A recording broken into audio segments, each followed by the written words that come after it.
Good morning. Good morning. Everybody want to start making their way to the seats. Beautiful day. Beautiful day. We're about to begin.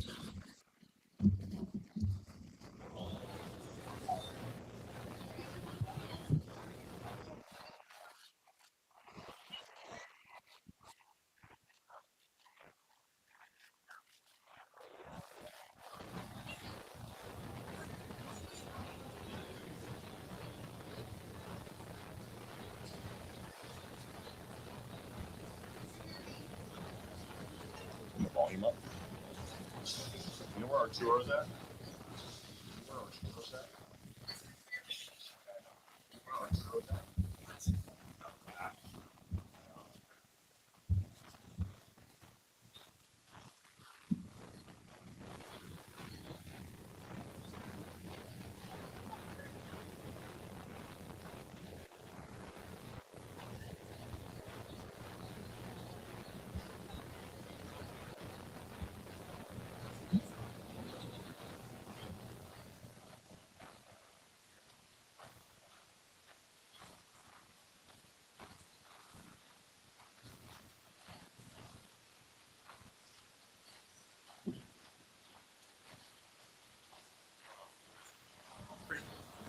Quiet.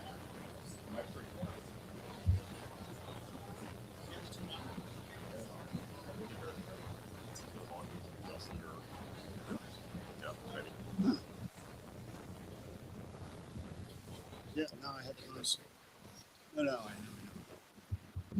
Oh, Yeah. So,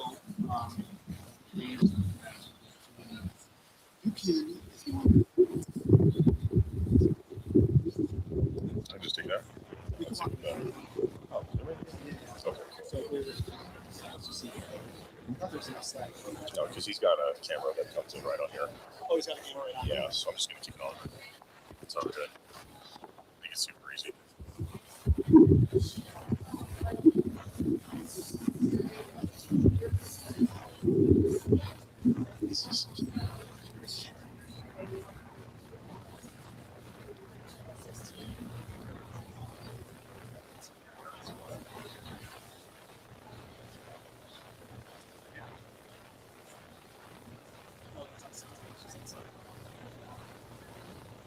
Okay, cool.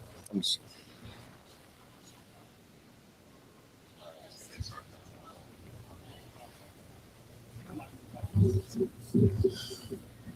All right, good morning, good morning. Oh, there we go. All right, so welcome to Operation Green Wellness, second tour. Thank you to the veterans, family members, vendors, speakers, and partners of ours. First, before we begin, what I'm going to do is I'm going to go over a quick schedule here. So we're going to kick off the event with the Cannabis 101 providers. Randy and Rob Smith from WeedWorks. Bill Meeks, a retired assistant sheriff, will share his experience with cannabis and how he became a cannabis coach. So Bill will be followed by a veterans panel discussion where veterans will be sharing the stage and sharing their real world experience and how they've navigated this space in cannabis and plant medicine. So, yep. So if you're not going to see, we're about to begin. So food today is going to be supplied by Bra House a little bit later today. We've got coffee right over here in this corner. And then at 2 p.m., there's going to be a guided bus tour to Soulflower Dispensary on University Avenue in Tempe. So we also have a raffle with prizes that are going to be given out throughout the event and a raffle of items donated. Most of them will be raffle exactly. So once you see the raffle, you're going to receive when you come in. You're going to make sure that every single vendor touches your card to actually receive at the end. So we want to give a special thank you to all of our vendors that are here. We appreciate all of your support. We do those who donated a big raffle item, and especially for our sponsors and other important people. So thank you to Supernova for for this tour, and thank you to Cannabis America for putting the live stream together and for interviewing brands and attendees that take place throughout the event. So our interview Hello again, Chicken and Pickle, and Leafwell for also donating the raffle prizes.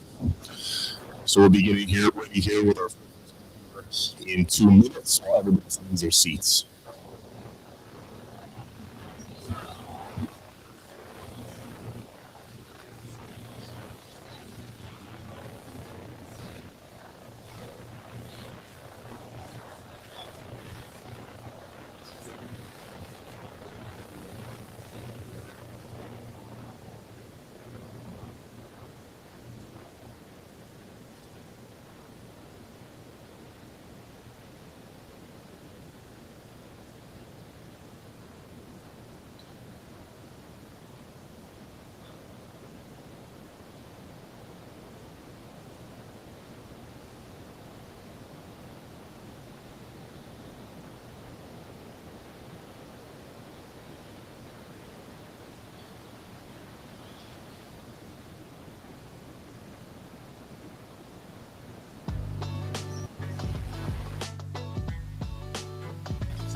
Good morning, everybody. Can everybody hear me okay? Yeah? Hi, everybody. We're going to get started. If everybody wants to come sit down, that'd be awesome.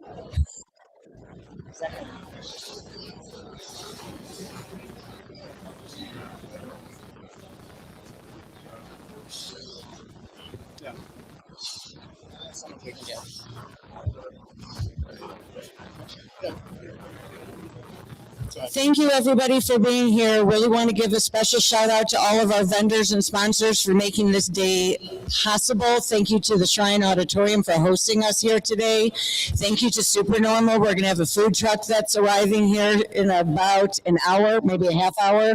We also want to thank Copper State for supplying the bus, because after the event, we're going to all hop on the Cannabis and take a trip to Snowflower and Tempe. If anyone has any questions, we're going to be there to answer questions. So we're going to start by introducing ourselves. I'm Randy Silver. We're WeedWorks Consulting. We educate on the benefits of medical cannabis. And what this is a little personal journey as to why we're doing this and why we exist. And it really started from a personal story with my mom.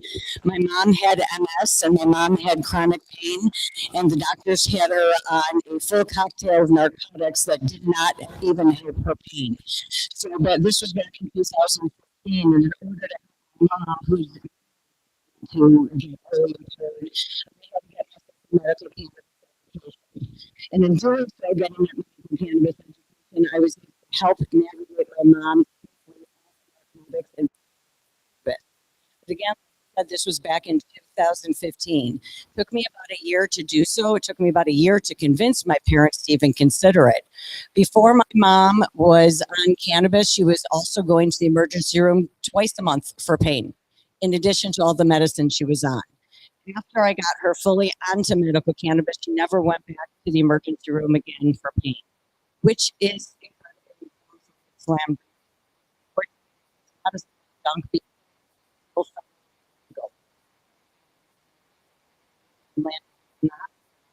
He kept put on the wheel, and we had a so in that time, I got to see what it was that had that gap between the education that people needed, the dispensaries, and that proper education. And that's why we created WeedWorks, so that we can go out into the community. We can meet the veterans where they are. We can work with the seniors, and we can explain how cannabis works in your body so that we understand it.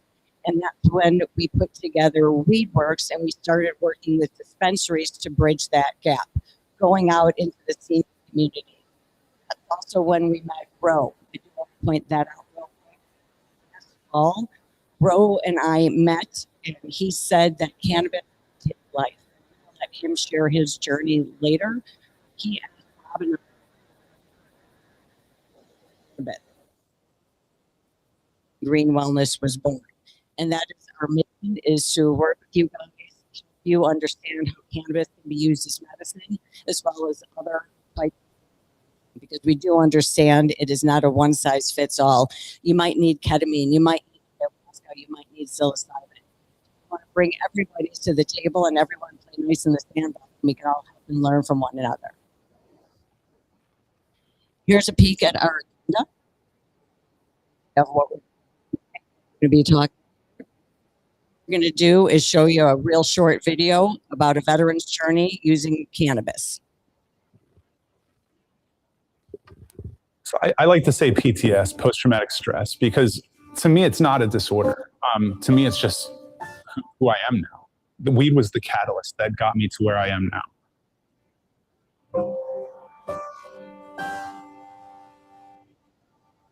Yeah, it was after my time in Iraq that I started to feel the weight of what was going on. It was about 6 months after I got back. I stopped taking care of myself. I was having really bad anxiety. It got really bad. I was super hyper vigilant. If I went to a restaurant, I'd have to sit facing the door, so I knew what was coming in, what was going out. I wasn't leaving my house. Like I got to a point where I stopped going to work because I couldn't leave the house. It was a fear. It was like this fear that was within me that I didn't really understand where it came from. It was just there. And I was diagnosed with a personality disorder not otherwise specified. I found out later was what they were diagnosing people with who were later diagnosed with PTSD. After that diagnosis, it was pretty much the end of my career. I was medically discharged and out within a few weeks. The Navy doctors are who diagnosed me with a personality disorder. As soon as I went to the VA, they said, no, this is PTSD. They rated me for PTSD, diagnosed me with PTSD, and that was the end of it. So the first line of defense for PTSD with the VA is pills. Over a period of 5 years, they put me on 40 different types of medication. I was on all kinds of antidepressants, anxiety. The pills didn't work for me. I literally, when I say I sat on my couch and drooled on myself, that's what I did. Sat on my couch, hated my life, drooled on myself, and felt sorry for myself. I was watching the National Geographic channel. It was a special about veterans with PTSD using cannabis as an alternative.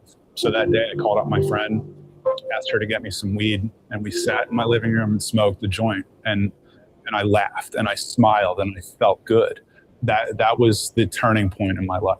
2 weeks went by and I became a weed activist and made cannabis my purpose in life. While those pills help you not feel anything, that's not the case with marijuana. Cannabis is that thing that kind of makes you think, and it makes you a little bit introspective. You have all this huge purpose in the military, or so you think you have this huge purpose in the military. I lost that when I got out of the Marine Corps. Getting into a cannabis community it really helped me out a lot. It helped me realize I was part of something bigger than myself, and that's what I've wanted. That's what I've been looking for.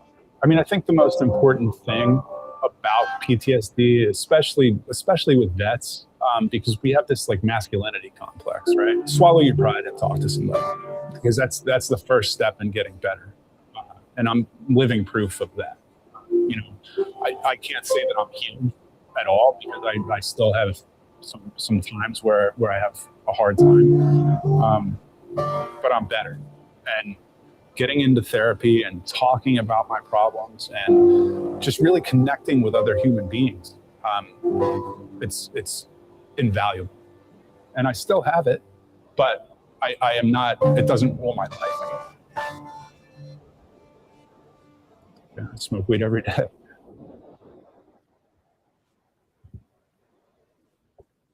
His story is a story. I like to say PTS. His story is definitely a story that a lot of us can resonate in this room with. This is why Rob and I are doing what we do and why we feel it's so important, because so many people have reached out to us, especially since we started working within the veteran community this past year, to talk about their journeys and talk about their experiences. So we're grateful and we're really appreciative that you guys are letting us the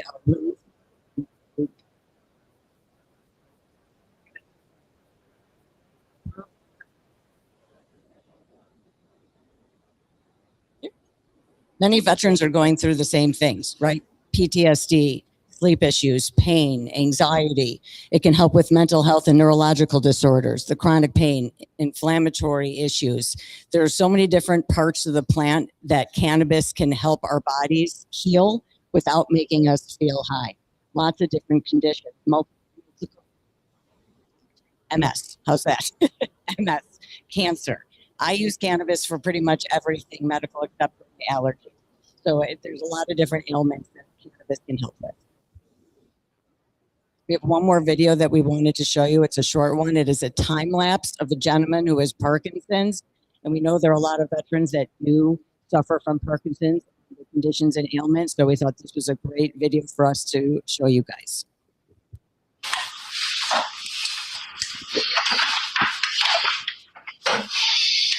Hi, Larry. How are you? Come in. Good to see you.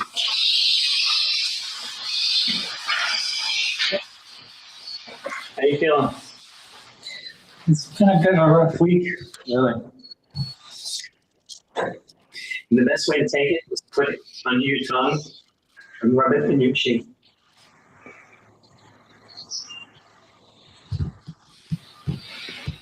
Don't do too much. You're going to be asleep all afternoon. You know what you should do? No, don't try to communicate. Just relax. See what happens. We know from animal experiments that the endogenous cannabinoid system is very important in regulating motor activity, the very type of activity that is impaired in Parkinson's disease. From animal experiments, we also know that boosting certain branches of the endocannabinoid system is helpful in relieving symptoms of Parkinson's. Finally, from anecdotal information, we know that certain patients who smoke marijuana experience relief of their symptoms. I think you're calmed down. So quickly. Isn't that amazing? He used just a single drop, and his hands afterwards were rock steady, and the dyskinesia left. It was so bad. It works most of the time. It's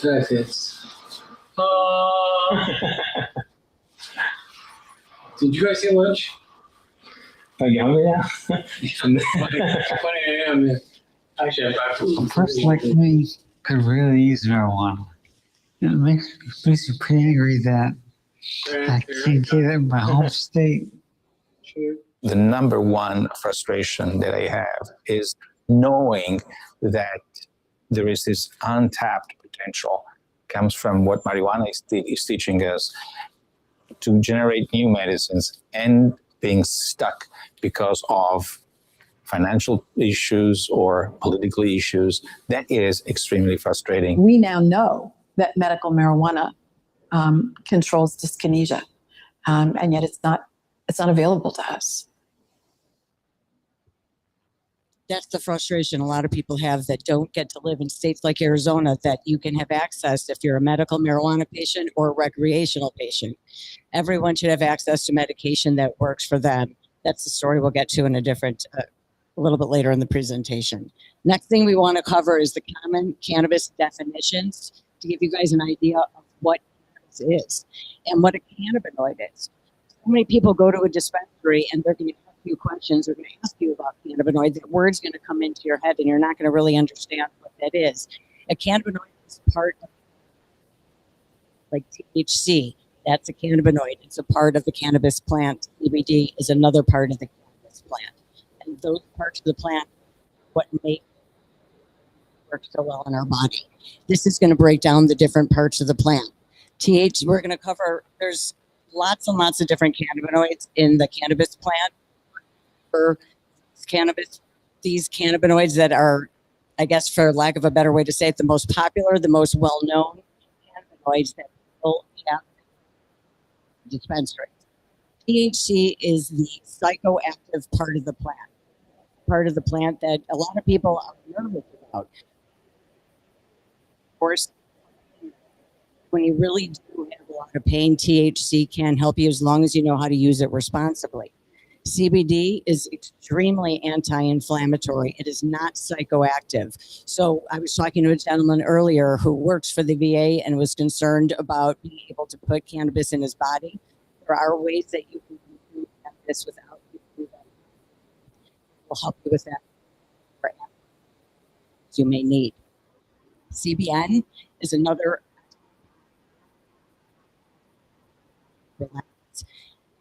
THCV. That is one of my favorite parts of the plant. It's very uplifting. It helps give you focus and energy. It also is an appetite suppressant. So it helps to control the munchies. Very important part of the plant. And CBG, another favorite of mine because it's so wonderful with nerves, for neuropathy, for our gut health. And it's also extremely anti-inflammatory. And a lot of the amazing brands that are in this room have products that have a lot of these different cannabinoids in them for you.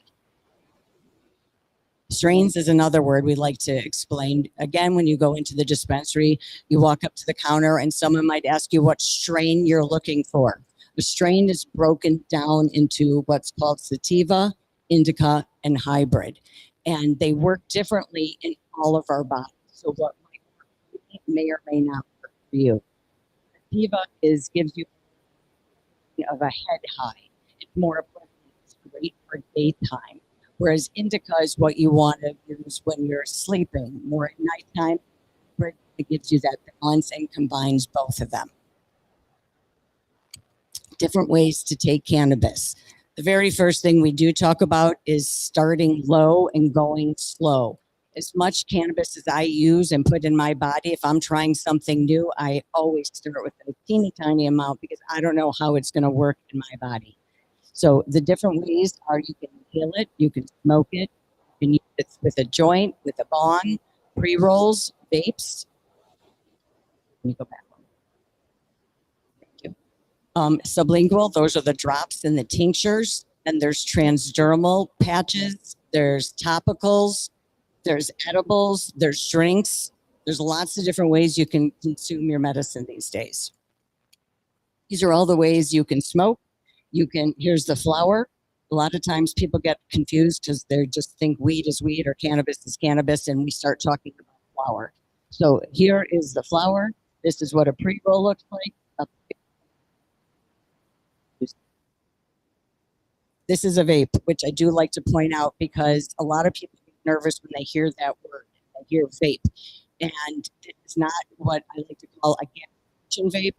You can find a vape at a dispensary, a licensed dispensary, where it will go through lab testing, third-party authentication, so you know it's safe.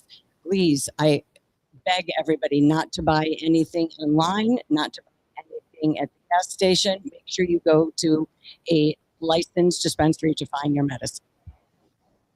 And here are just some examples of edibles and cookies and beverages and capsules. There's suppositories, lots of different ways to consume your medicine these days. I do like to stop and talk about the topical and transdermal so that everybody can understand the difference with that. Transdermal means it will get into your blood. It will break the blood barrier, whereas the topical will not. So view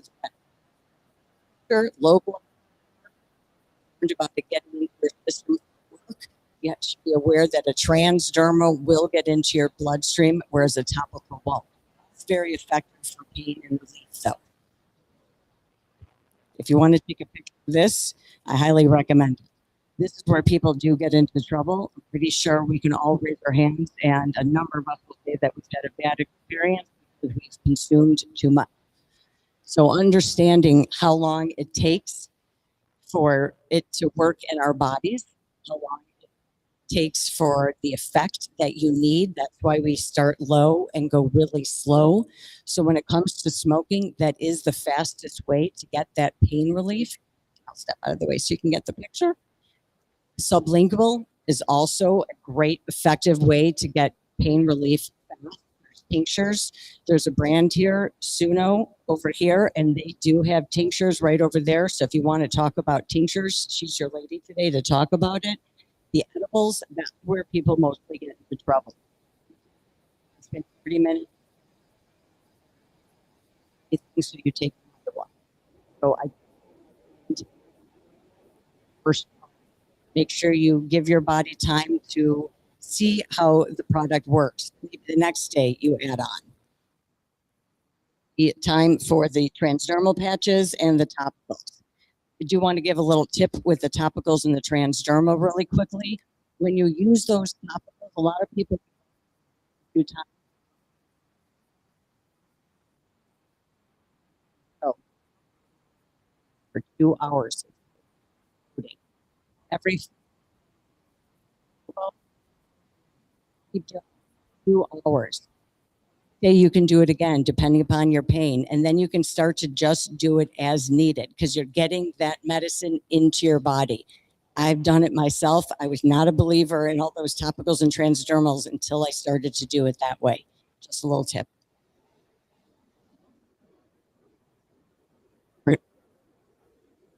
We are going to show you a video about the endocannabinoid system right now. Take another little break.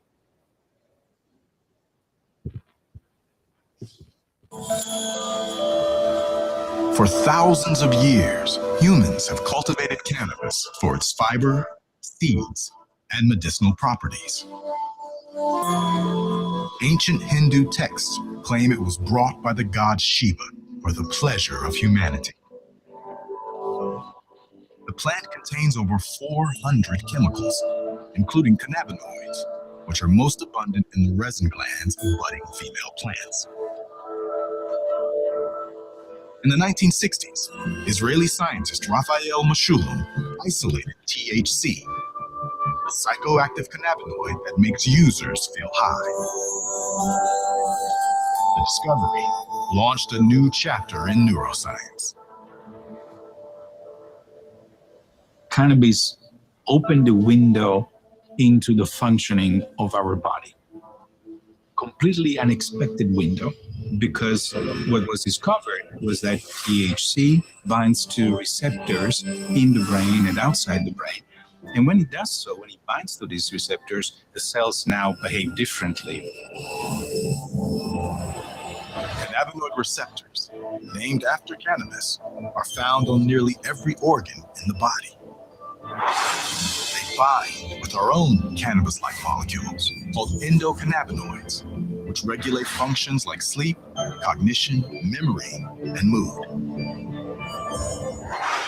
Unlike other brain chemicals, they travel backwards across the synapse, where they control the release of most neurotransmitters. One of the most amazing things that happened was the discovery of the endocannabinoid system. Every mammal has one, and this is a system of chemicals and receptors throughout the brain and body. And really, the primary goal of the endocannabinoid system is homeostasis, keeping things in balance. At Mount Sinai Hospital, neuroscientist Yasmin Hurd remembers the first time she looked for cannabinoid receptors in the human brain. Seen here in vivid red, orange, and yellow colors. The cannabinoid receptor is the most abundant receptor in the brain. When we looked at where these receptors were expressed, they're expressed in brain regions relevant for motor coordination, cognition, memory, emotional regulation, reward. All of these brain areas are key to so many normal behaviors, obviously, but also psychiatric disorders as well. A key role of the endocannabinoid system is to manage stress. In fact, the first endocannabinoid found in our body was given a Sanskrit name, anandamide, meaning bliss. In response to stress, our body mobilizes an endocannabinoid signal. And so if something aversive happens to us and we suddenly see a threat in front of us, our body kind of goes into high alert mode and we shoot up. Once we've been removed from that threat, though, our body needs to turn that stress response back off. And what we have learned is that this burst of endocannabinoids that occurs in response to stress is really critical for that recovery phase. Scientists suspect this signal goes awry in people with PTSD. And that's why THC, which mimics our own endocannabinoids, might help.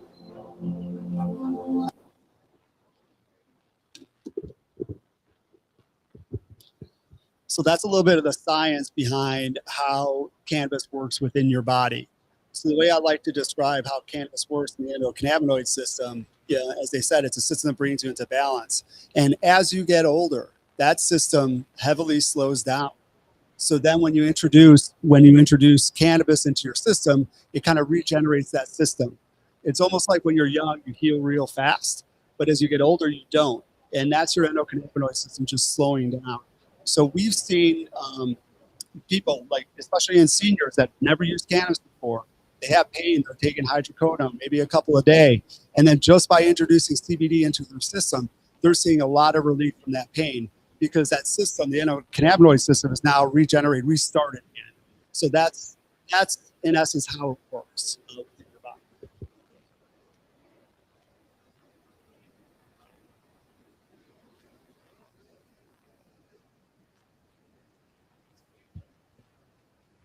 So there are side effects to using cannabis, just like all other kind of medicine. There's just very, very few. But the first thing we do like to tell anyone, especially those who have never used cannabis before, is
That it'll be Bill Meeks will speak, and Bill's a retired assistant sheriff, and he'll talk about his experience. And you guys will really enjoy him.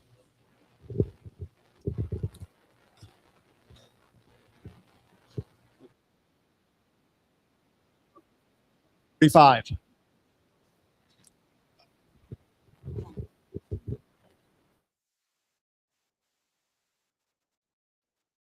Hi guys, I'm Quinn Goldsberry with Charlie's, the founder of Charlie's. We're a premium pre-roll company here in Arizona. Charlie started about 3.5 years ago. I've been in the cannabis business for about 8 years before that, and I saw a big opportunity to start a pre-roll company with actually really good flower. So take care of our product the best we can to take care of the terpenes and the flower itself. What we do is we pick from Sonoran Roots, Grow Science, Vortex, some of the best producers in the state. We go hand pick our flower. We will take stuff in early, cure it even a little bit longer. It's in a perfect environment, 66 degrees, 44% humidity to preserve the flower and the terpenes. So when the consumer buys it, it's the best product it can be. We take it back here, we cure it, and then we process it through our milling machine here and then run it through our machines for Charlie's pre-rolls. So since inception, we always wanted to give back. We partnered with Soldier's Best Friend about 3.5 years ago. So we give back to them every month. They're an amazing organization that takes rescue dogs and vets, puts them through a 6 to 9 month training program to turn the dog into a service dog for the vet. Just a great organization. We try to actually partner with many of the vet organizations just to help the dogs write these programs that exist to help vets. I feel like cannabis has been a great medicine for vets. Helps with PTSD, pain relief. It's really coincide with Operation Green Wellness to let vets know about the plant and medicine that cannabis can be for veterans.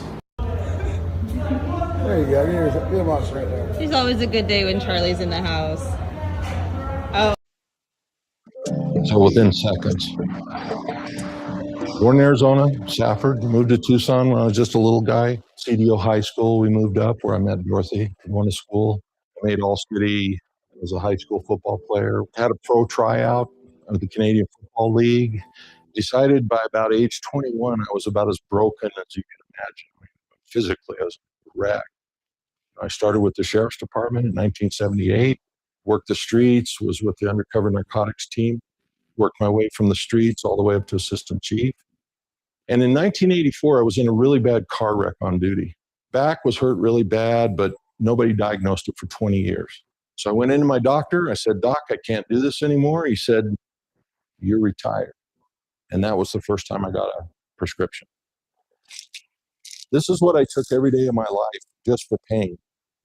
We came up with a nickname for the guy that took that pile. We called him Morphine Bill. And Morphine Bill was a jerk. I'd be in bed 12 to 14 hours a day and then sit on the couch for the rest of the day eating pills. My boys came down from Washington and they said, "Dad, this has got to stop." I said, "What do I do?" They held up a newspaper. It said, "Medical marijuana. We dare you to research it." And I laughed out. Do you really picture your dad, an ex-cop, a Mormon boy? I don't drink, I don't smoke, I don't do anything. You really picture me smoking a doobie? Hi, welcome to Interact. Hi. Thank you. Have you been here before? Yes. A few times. Okay. So I set out a research project to prove them wrong. I need a quarter of blueberry kush, and then I need 1 gram of the gold label, but I need heavy, heavy indica. I studied and studied and studied, and the more I learned, the more I realized the problem was not with cannabis, it was with my personal biases.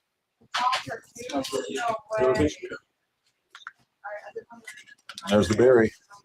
Just because our society calls it evil for so many years doesn't make it evil. The study shows that it's a very beneficial plant. When they started talking to me,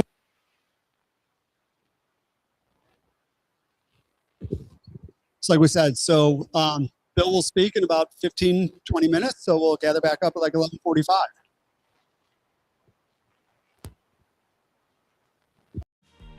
Pot Pots are small candy-coated chocolate pieces infused with THC. Each piece contains precisely 1 milligram of THC, making them perfect for microdosing, sharing, or snacking. They're crafted using gourmet Belgium chocolate, ensuring a delicious taste in either milk or dark chocolate. The beauty of Pot Pots lies in their accurate microdosability. This allows users to gradually increase their dosage until they reach their desired effect, no matter what's your number, making them ideal for both beginners and experienced users. Pixels, the world's first handmade THC-infused sugar clusters. These tiny candies pack a punch for your taste buds and come in 6 fruity, fun flavors: strawberry, lemon, cherry, watermelon, blue raspberry, and grape. Every package of Pixels is 100 milligrams total and includes a scoop for easy dosing. Each scoop is 5 milligrams. Suno is a robust product line that offers wellness products in diverse form factors, giving you the choice to customize your wellness solutions to fit your lifestyle. Suno tablets are available in a variety of cannabinoid formulations, making them easy for daily use, no matter how you choose to mix and match them. They are discreet and portable, making them accessible for wherever life takes you. Suno's tinctures are uniquely crafted using hemp oil base, making them 100% cannabis. Like the tablets, our tinctures are available in a variety of cannabinoid formulations, making them customizable and unflavored to be discreetly added to your favorite drink. Suno patches are available in a variety of cannabinoid formulations, making them easy for a variety of uses, no matter how you choose to use them. Experience up to 24-hour relief right where you need it by applying directly where you are seeking relief. All our patches can be cut to fit your specific dosing needs and contain 50 milligrams of total active cannabinoids. Our patches are water and sweat resistant, easy to apply and remove, and safe for sensitive skin. Gluten-free, latex-free, non-toxic, and hypoallergenic. Our cannabis cream redefines relief. With a balanced blend of THC, THCA, and CBD, our line of topicals deliver deep penetrating comfort with a clean, quick-dry finish. Unscented, paraben-free, pH-balanced, so you can treat your skin as carefully as you treat your body. Suno is designed with wellness in mind and offers a diverse range of pharmaceutical-grade cannabis products formulated to enhance your daily routines and provide targeted relief.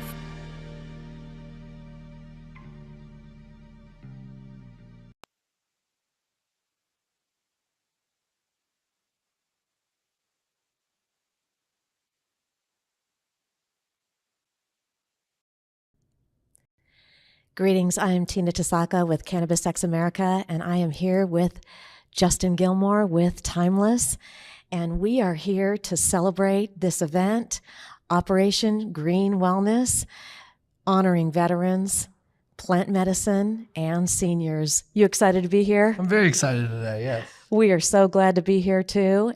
What brought you guys here for Operation Green Wellness? Well, I think the main thing is that Operation Green Wellness is an education first event. Timeless prides itself on creating high quality products, but more importantly, creating education and resources for consumers to learn about them. Yeah, for sure. Now, have you kind of seen a trend though, maybe over the last 1 year or 2 years? Have you guys seen a shift in your market that you are catering to, selling more to veterans and the senior community? Absolutely. Actually, the veterans and the senior community are both growing demographics that we love to support. And a lot of times are newer customers, newer consumers for cannabis. And so we like to put, our education at the forefront of that and teaching them all about what we do at Timeless. That is so amazing. And I know that there must be some special tracking and some special marketing that you're doing.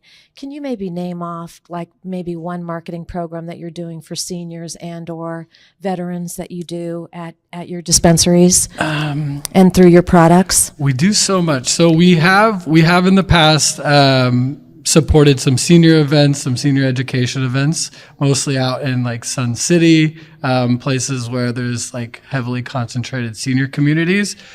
We do a lot inside the dispensary as well. So if a customer sees us at a dispensary while they're shopping, we encourage them to come over and chat with us and ask questions to learn more. I know we've done some specific events for veterans and seniors, but I'm kind of drawing a blank right now on what those are. Oh, not to worry. And definitely that's why we're here today. We have veterans here today. Absolutely. We have seniors here today. So certainly, you're going to be able to tell them about your programs and so forth.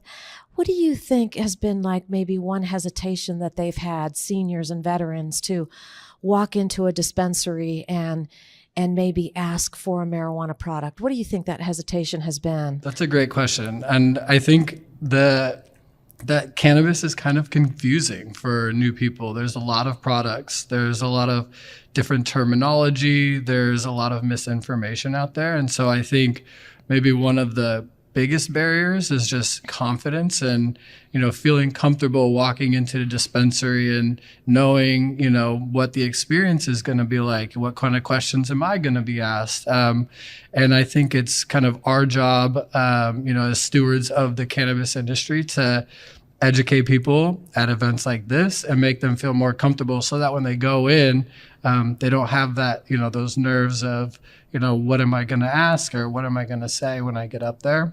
And so we want to, kind of arm our consumers with that information prior to going in. Yeah, absolutely. So Justin, give us a rundown of kind of like your big blocks of products. Like you guys have vapes, you guys have gummies. Give us the big categories and then maybe a little bit that you have under the categories, like under your gummy category, what you have for consumers. Absolutely. So I guess our flagship product, the product that we started out with, is our vape line. And we have that in two different form factors. We have a disposable all-in-one unit, which is the product comes with a battery, comes charged, ready to go. And we also have 510 cartridge, which is my personal favorite because it's the tried and true technology. Those ones come with a separate battery that you can reuse the battery on, but the cartridge you kind of switch in and out. So I would say the vaporizers are our biggest line of products. And then secondarily, I think this is more for experienced users, ones who have been kind of using cannabis for a while. We do have infused pre-rolls as well, which are very high concentrated THC products. But we do offer that for kind of our more experienced cannabis users. So I would say for us at Timeless, it's really our vaporizers and our infused. Yeah. And I mean, a lot of times I've reported on, because I do a little news on the side, infused pre-rolls tend to be like the #1 selling product across the nation. Yep. Yeah, they're hot. They're highly growing. So you asked earlier about, marketing and things like that. And that's actually a trend that we saw across the nation, was that infused pre-rolls were gaining a lot of share and gaining a lot of traction. And so that's why we developed the Tumble line of infused pre-rolls, was to be able to kind of cater to that demographic of high THC, high potency users. Excellent. And is there a new product on the horizon for you guys coming out in 2026 or 2027? That you can mention. Yeah, so maybe you can't mention it yet. We That's have a lot of exciting things coming up. We are always kind of looking at what are we doing well, how can we make it better, and so you will see changes to our vape products. They're going to go into the next phase or the next version in the new year. And we're also going to be doing some really cool collaborations with local businesses. One campaign I want to mention is Born and Grown, because our Timeless is an Arizona-based company. We started right here in Phoenix, Arizona. We started this program called Born and Grown, and our goal is to really highlight businesses, artists, musicians, entrepreneurs, small business owners within our Arizona community and kind of highlight what they're doing, and really not talk about us at all as a brand or our products, but really just using our kind of lens to kind of tell cool stories about people in the community. So that's something I'm really excited about that's coming up. That is super great. So Justin, if people want to find you guys, how can they find Timeless? Yeah, so you guys can find us on Instagram. If you stop by our booth today and sign up for our newsletter, which is our best way to get in contact with you, we are going to select one person from that list of people who sign up to get $200 towards product at Soulflower Dispensary following this event. But come by, come say hi, ask questions. We'd love to, answer any questions that you guys have, chat with you, hear your story, and just build community. So really excited to be here, and thank you guys for the opportunity.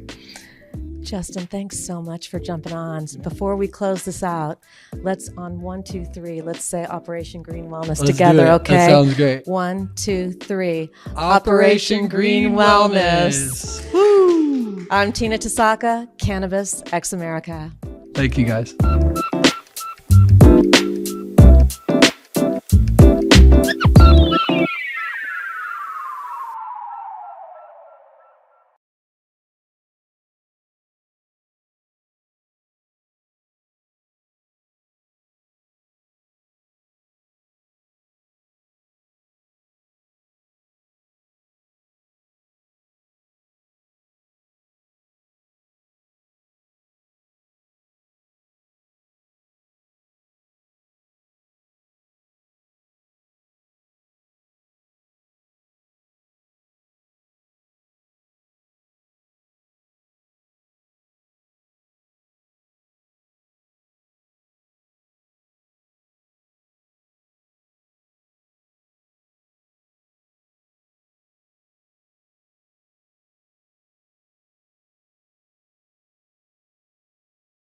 Related per se, but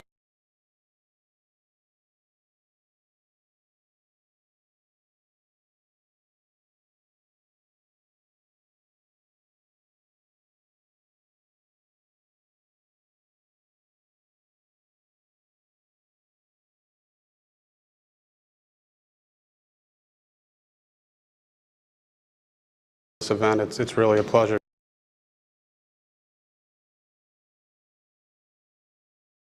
related per se, but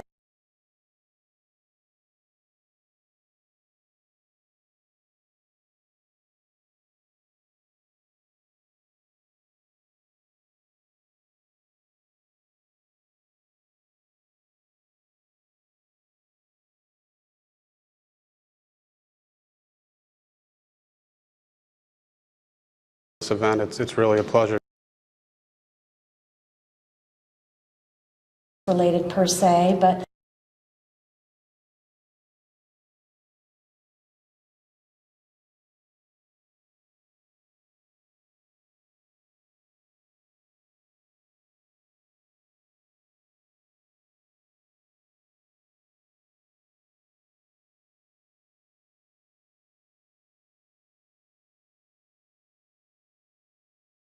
so incredible. And you guys just came out on the market a couple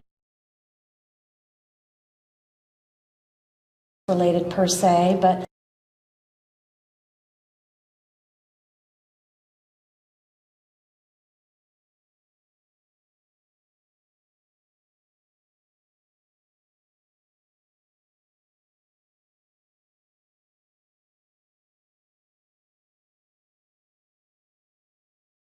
so incredible. And you guys just came out on the market a couple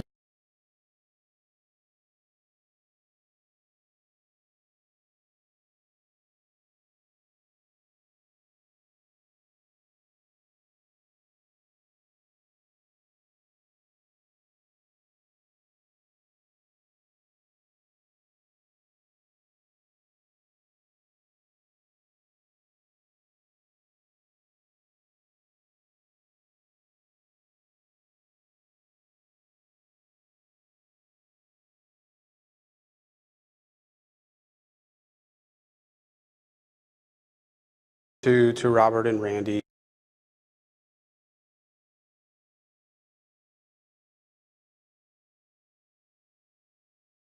Fortunate history of being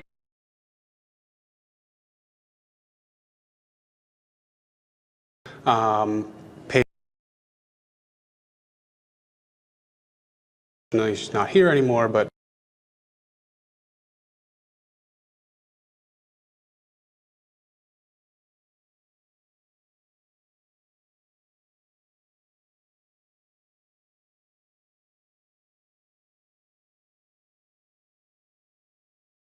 fortunate history of being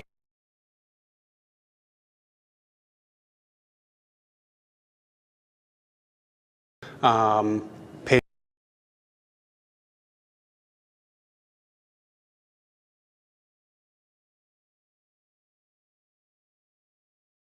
Let the word get more spread, more spread, more spread, because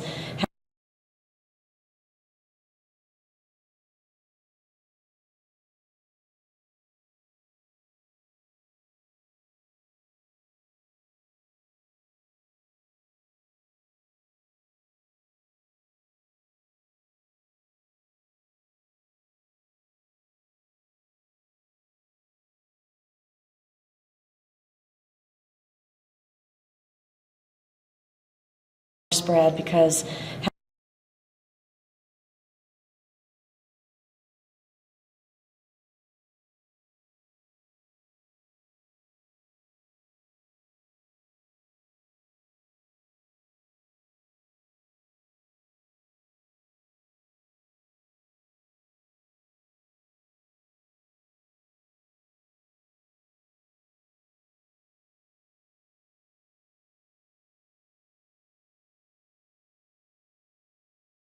spread because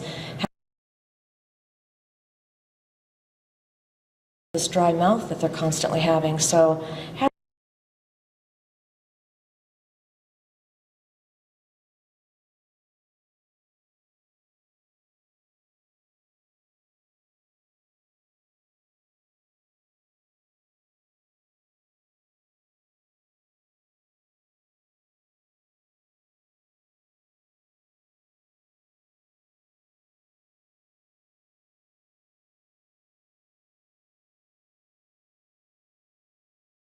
our little product can bring them.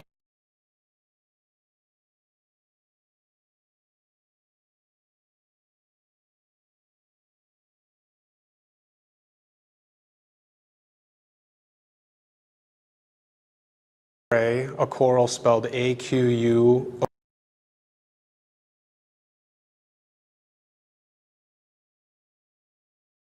Sounds.com is our website. From there, you can get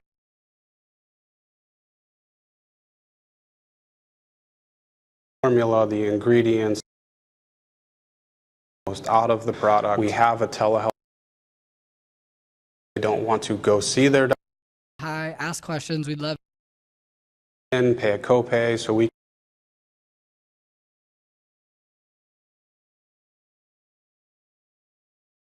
Sounds.com is our website. From there, you can get the product is readily available. About having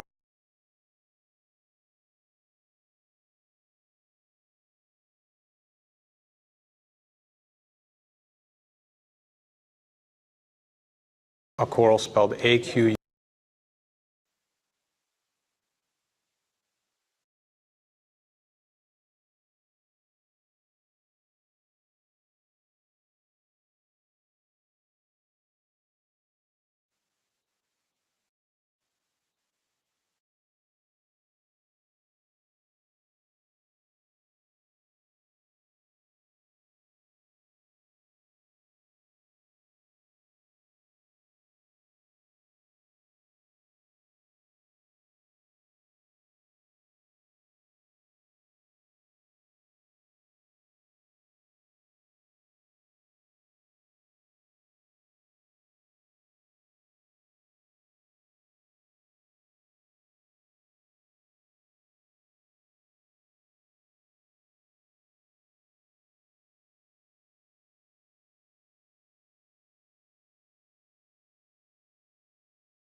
My name is Bill Meeks. I was a police officer for 37 years, and if I arrested you or gave you a ticket, you deserved it. Get over it, and let's grow together here. So I appreciate I appreciate the fact that I've been invited here. I thank the WeedWorks people and all the vendors and sponsors that have helped out. I have a unique story, but it is not so unique that it's unthinkable. And I'd like to share my story with you and just a little bit of education. I'm an Arizona boy, born in Sanford, raised in Tucson, played football in Louisiana, up in here in Glendale, and then Louisiana, and I had a Canadian tryout. And I decided to get into a safe, easy career like police work, where I would be safe and not be hurt. Well, two murdered partners later and 7 more friends later, I stand before you a very, very wounded man. I have a lot of scars. I have a lot of scars on the outside, but I think I have more scars on the inside than I do on the outside. But my cannabis journey was pretty unique because it was not a part of my personal life. It was more a part of my professional life. And I didn't really look at it as a medicinal opportunity. And I had the traditional cop belief that all you medical marijuana users are just chasing the high, the legal excuse for chasing the high.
Had an opioid since April 15th of 2016. So let's see, that's 10 years. Ooh, 10 years, 10 years. In fact, I went into the hospital with a kidney stone and I was in the emergency room. The doctor came in, she already had the syringe in the pocket. She said, well, we're gonna give you a little Dilaudid for pain. And I went, no, I can't. It's opioid. So that as well,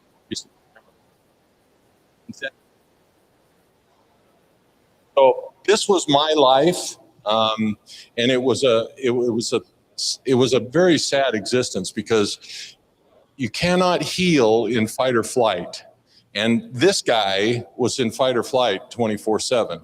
Okay, and go to places that were susceptible to loud noises, alcohol use, metal on metal.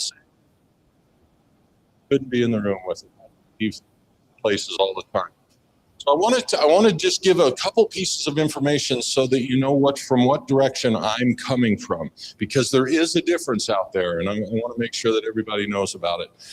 Medical cannabis has to be in the context of 3 critical principles. It's about strain selection.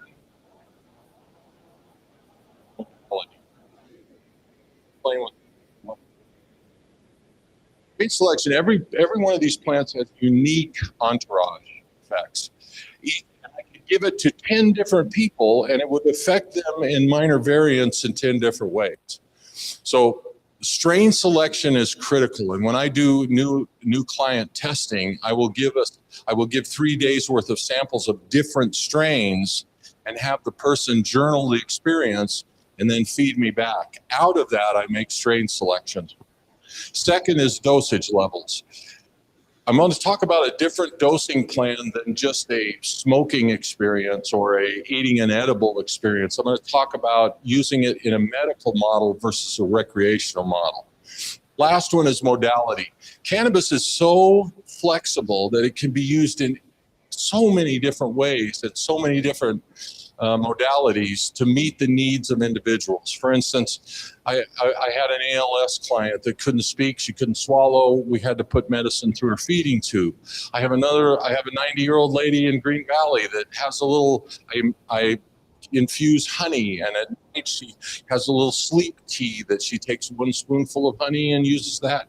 So we meet the needs of the client rather than the needs of the dispensary or the individual preparing the medicine. Now for me, this is the critical piece of understanding medical cannabis. There are 2 distinct schools out there, if you will, of discipline. One is, this to me is the most important, a medical approach versus a recreational approach. Now, when people think about using medical cannabis, it's, going out, sparking up a doob and, smoking it up and, then you're, oh, yay, I'm using medical cannabis. No, that's recreational. You're chasing the euphoria, and we'll talk a little bit about it. But when you burn the plant, it basically kills off all the beneficial cannabinoids. You're pulling THC, and THC is a frontal lobe monster. It beats the hell out of your frontal lobe. And over time, high THC infusion and high distillate infusion will produce what this. You can put you in the hospital, and it can really mess you up. It basically says the brain, the frontal lobe is done. I don't want any more. You hear guys, longtime users will talk about drying out. They're letting their frontal lobe retreat from being oversaturated with THC. So there's a medical model and there's a recreational model. I advocate for the medical model. We don't burn the plant at all. You saw me using a vaporizer on the video there. I have it. I carry my packs with me everywhere I go. This is my EpiPen, if you will. If I get in a situation where I hit a trigger, or I've been in the car, drove up from Tucson this morning, I needed a couple of puffs to come in, sit down, fire it up, take a couple puffs, relieve the pain, relaxation of the muscles, and all of a sudden I'm back in the groove again. That's the medical model versus the recreational model. I'm not chasing euphoria. Euphoria is a side effect. The other critical principle is whole plant versus isolate or distillate medicine. Now let me explain this. The plant itself has over 400 different chemicals, cannabinoids, fats, oils, lipids, acids, all these different things that this plant produces. When you burn the plant, all of those beneficial cannabinoids go away, and you're just pulling pure THC. Now, if you do an infusion route, which is making medicine, then you get the entire entourage in your system, and it activates what's called the endocannabinoid system, which is very well. THC isolate, it works right here in the frontal lobe. When I put whole plant medicine in me, it's every receptor from the tip of my toe to the crown of my head. We have more cannabinoid receptors in our body than any other kind of receptors, okay? So when I put whole plant medicine in me, my entire body is medicated. When I take recreational, when I smoke or hit a dab or an isolate or whatever, I'm just pounding my frontal lobe. And when we talk about using medical marijuana, everybody has to balance they're reducing their symptoms with functionality. We all have lives. We've got to work. We've got to drive. We've got responsibilities. We've got things we've got to do. So the recreational approach talks about becoming couch potatoes and partying and, the high life and euphoria. Recreational models talk about daytime functionality with reduction of symptoms and nighttime REM sleep, total relaxation and rebuilding. Okay, a more healthy approach. So just in terms of looking at it, when you look at medical versus recreational, the medical is symptom specific. I'll show you a great video of a client of mine with Parkinson's. Regular dosing, we eliminate side effects. You don't get that paranoia spike. You don't have to come down kind of thing. Cannabinoid levels are up in your system. Our bodies store cannabinoids. So what we have to do is we have to build reservoirs and build them up in our system. In fact, our body's amazing. It will actually go into your reservoirs and pull out necessary medicine. And it's very economical. If you're paying dispensary prices for your medical, for therapeutic use of cannabis, you're going to go broke, okay? Whole plant medicine is very economical. THC isolate medicine, it'll bankrupt you. Recreational focuses on C1 receptors, which is central nervous system C1. A lot of effect up here, not much effect out here in the C2 receptors, in the limbs, in the muscle tissues. THC hypermesis, we talked about, that's the brain just shutting down, saying, no more, I'm done. I don't want any more. Increasing tolerance. When you're using pure THC, it builds your tolerance levels to the point that you talk to long-time recreational users, they will tell you, oh, I don't even get stoned anymore. Well, why are you smoking a pound a day then? It is also cost prohibitive. The recreational model is cost prohibitive. It's great to, go get something and have, but we're not talking about that. We're talking about medical models, therapeutic use of cannabis. And recreational models are not long-term. I don't know anybody that's a long-term recreational user that's still pounding away. Okay, it's tough to do that, but I can take as much of my infused oils as I make in my own home.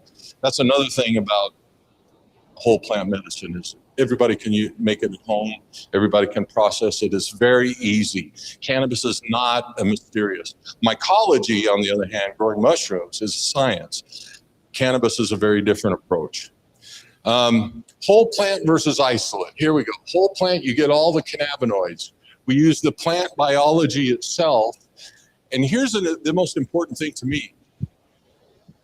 A lot of the vets, when they get treatment at the VA and they start putting you on opioids, first thing it does is it changes your entire chemistry system. Your entire chemistry goes away from allostasis into a completely toxic system. Cannabis, whole plant cannabis, changes our body chemistry. It creates a quiet place where we can focus on therapeutic use, on finding out who we are, almost a spiritual approach. Okay, a transcendent approach. It is also much more gentler than the pounding away at the frontal lobe. It's easier. And when the Zobels and I are in complete agreement, I'm a low and slow guy, and building experience, building up your reservoirs, and making functionality the key piece. Also, whole plant uses CBD science. Recreational use, I've never been around a party where somebody's sitting around, hey man, you got some CBD, But CBD therapy is the foundation of, in my opinion, of all medical therapeutic use.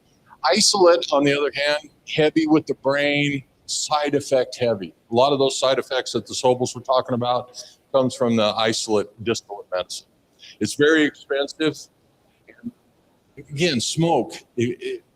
I don't see how we can ethically justify saying we are pursuing health and wellness, but yet we're sucking burning carcinogenic material into our lungs. I find a conflict there, personal opinion. It's not sustainable, and there's no CBD reliance. Hypermesis, let's skip that. Now, this is a guy, just tell you the story. 76 years old.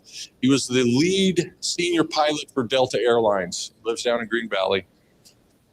In his 60s, he started developing a little bit of an essential tremor, a little Parkinsonian tremor, but he would go get the typical Parkinsonian drugs that they give you, which are really brutal drugs. He would control it, and he would be able to pass his annual physical. Eventually, it got worse and worse and worse, and he couldn't fly, and they took his license away, and he had to retire. Okay, now he calls me. And we go over to his house, and there's a strain that I use. One of the strains I use with neurologic issues is a Doctor Who. It's a great neurologic strain.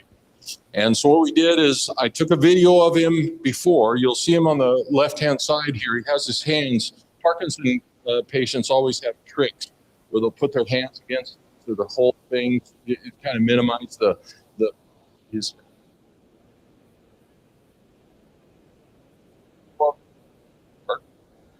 And then what I did is I put 10 milligrams of infused avocado oil underneath his tongue, Dr. Who strain, and he took 3 puffs off of my Pax vaporizer of Dr. Who flower. So Dr. Who sublingual and Dr. Who vaporizer.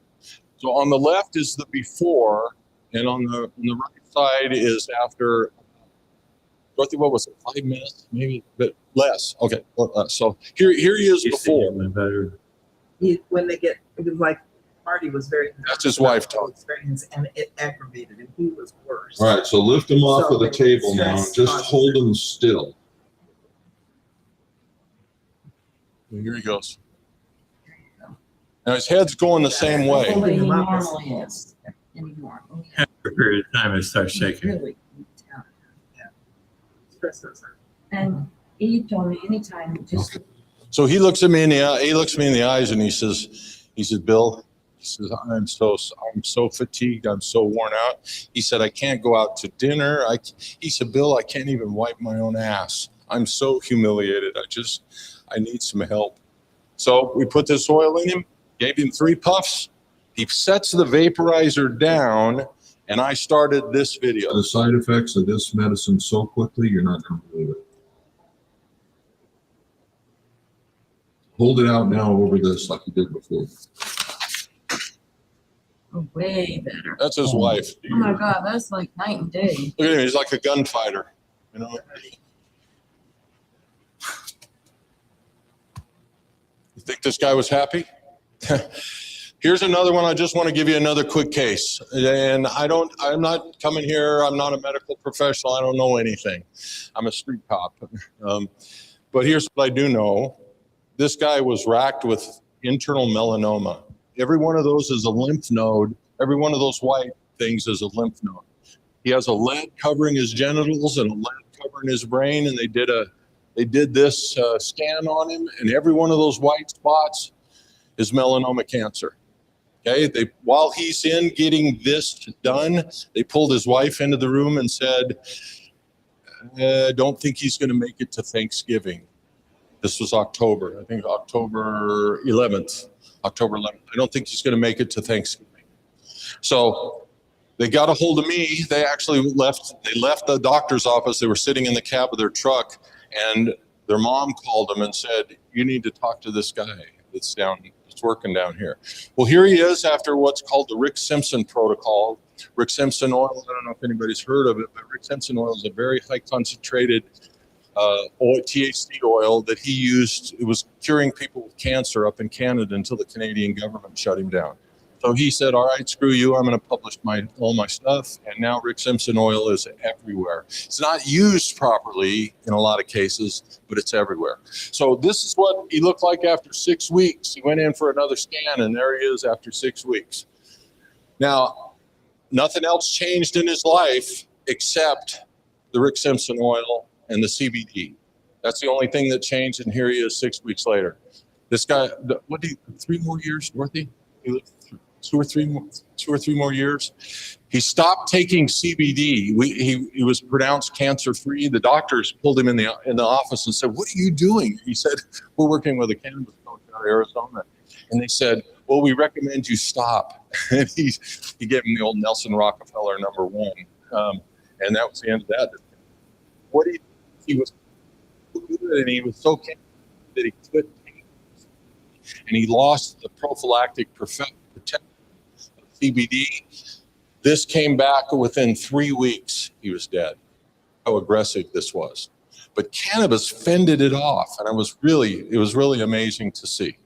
Let me see. I want to skip this. Now, we're talking about medical cannabis here, but what this cannabis creates, a quiet place in between fight or flight where we can settle down and focus on who we are and what we're doing and what we're trying to heal and what we're trying to achieve by using cannabis. So the first question I ask when new clients call me, what do you want to achieve? Some are as simple as, I want to go to sleep. And some are as simple as, or as complex as I need to rebuild my life. Okay, I've destroyed my life with alcohol, opioids, self-medicate, whatever the issue, and I need to rebuild it. Cannabis can help create that quiet place in between fight and flight that you can gather your resources, gather yourself, put together a plan, and kind of start marking it, moving forward. Medical, the recreational, I don't talk about recreational use. It's fine, wonderful, great, but talk about spiritual and industrial use. It's created an entire new economy in the American economy. Now, I just want to give you just a couple little pieces to you how culture overpowered science, okay? Because in 1937, old Harry J. Anslinger here brought us the Marijuana Stamp Act, okay? Now, everybody knows about the Marijuana Stamp Act. Everybody knows what's happening. But in 1936 through 39, if you told America the things that he told America about marijuana, you would understand. You understand a lot more about where we're at today. So let's just take a look at a couple of Harry's great quotes here. Okay, there are 100,000 total marijuana smokers in the U.S., and most are Negroes, Hispanics, Filipinos, and entertainers. Their satanic music, jazz, and swing result from marijuana usage. The marijuana causes white women to seek sexual relations with Negroes, entertainers, and any others. There you go. Tell that to 1936 America and see what you get out of that. Okay? This is my favorite one. Reefer makes darkies think they're as good as white men. There you go. There's the guy that put together America's marijuana strategy right there. Just to show you, and just for fun, tonight go home and watch this movie. That's the movie they put out as propaganda to stop people like us from doing what we're doing, okay? So if you want just a trip down nostalgia ridiculousness, go watch this, okay? Here's why. The Sobels told you. Nobody's died from cannabis. We have 5,000 years of history. Chinese medicine started recording their marijuana use 3,000 BC. And from 3,000 BC to today, there is 0 documented uses of toxicity, deaths from marijuana. It is a completely safe chemical. This is the grow ops of today. I remember when I first started in law enforcement, grow ops were tinfoil windows and garages and sealed attics and, you know, all kinds of. Today, these are the grow ops. Science has come out from underneath the rocks. The quality is better. The products are better. The additives, the nutrients are so much better. All organics. I grow all organics, and I know what's going in the plant because then I know what's going in my body. You can't say that about a lot of dispensaries, and you can't say that a lot about home growers. Now, let me show you my approach. And when we talk about the medical model, this is the medical model. When you talk about inhalation, here's the effect. Zoom, zoom. Okay?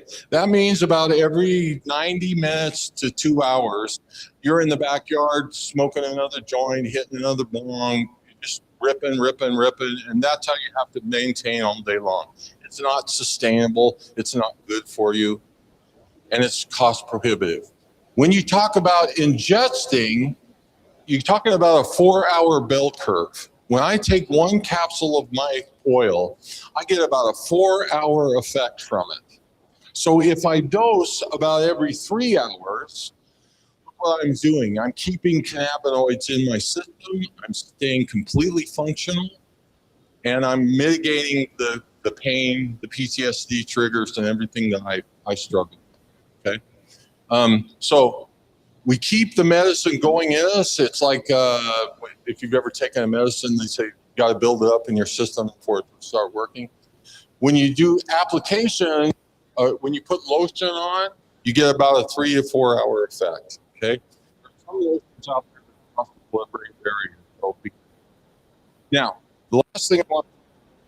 is see. The last thing I want to talk about is I want to talk for just a minute about the last thing that I've been involved in. And it goes to the issue of PTSD, but it's also related to alternative medicines. One of the things that for me was the breakthrough was I got myself in a place using cannabis that I could decide what I wanted to do with the rest of my life, which was save my marriage, save my family, build my credibility back up, establish myself as an alpha leader, which is what I am, and rebuild myself into the kind of person that I knew had inside me that was being restricted by pain and trauma. Okay? So one of the things that I pursued and I really researched, I'm a self-learner. I hated school, but I'm a self-learner. And I started researching psychedelic-assisted therapy.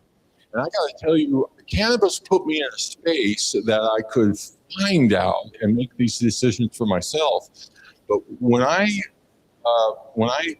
researched and applied as my own self to psychedelic-assisted therapy, that's when my trending line went from this to this. And I talk about exponential healing because it allowed me to see myself in the context of who I really was versus what my profession and my life had produced. Okay? Now, I know that a big advocate, a place that you might want to advocate is a group called Legalize Nature, that they advocate for anything that grows on the earth cannot be illegal. It's ridiculous. It's a wonderful organization, and I support them completely. But what now? What's in the years? It's we're going to need lots of guides to help these wounded vets. We need people that know what they're doing, that understand set and setting, and understand how to use medical stacking or chemical stacking in order to help.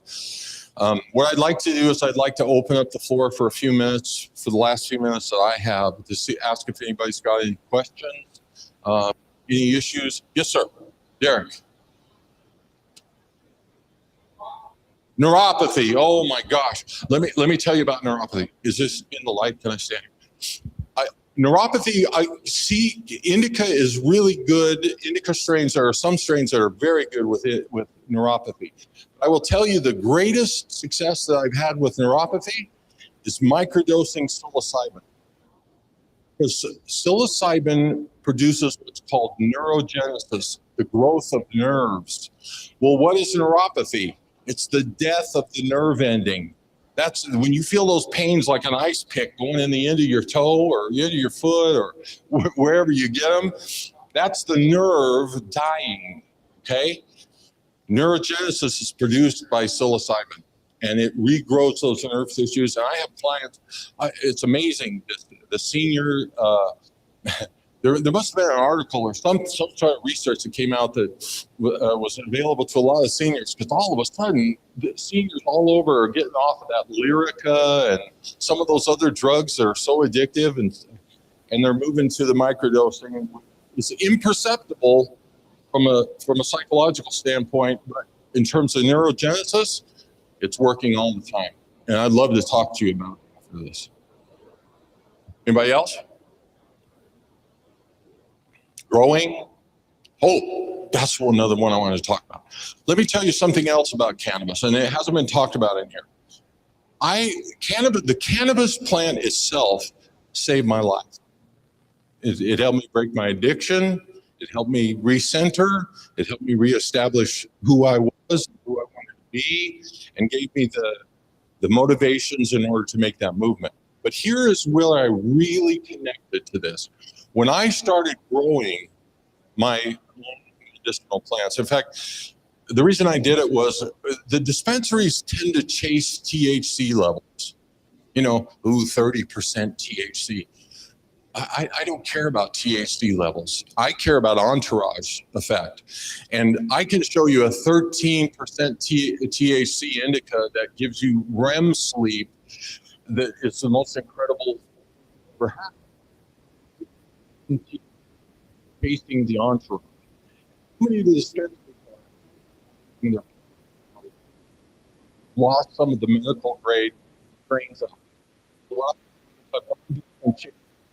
genetics, and I grow medical strains for me and Dorothy because she has restless leg, insomnia, arthritic issues, and PTSD from living with me. And I'm racked with pretty much everything on the schedule there. So I grow the strains that we need. And thankfully, in Arizona now, we have grow rights. But as much as that plant saved my life, it wasn't until I started growing it that I really developed a connection to it. And I know that sounds weird, especially coming from a guy like me, but when I grew that plant, and to go from the seed to using those plants, I'm telling you, the circle was complete. You know, the Lion King thing, you know, it all of a sudden, it all made sense, it all connected, and it really exponentially accelerated my healing because I spend time in the garden, I spend time working, I know what nutrients, I have confidence in my plants, I know how I've grown them, and I know the care that I give for my babies. They help me, my wife, and they help people like you. I'm very grateful that I got over my biases and gave this a chance.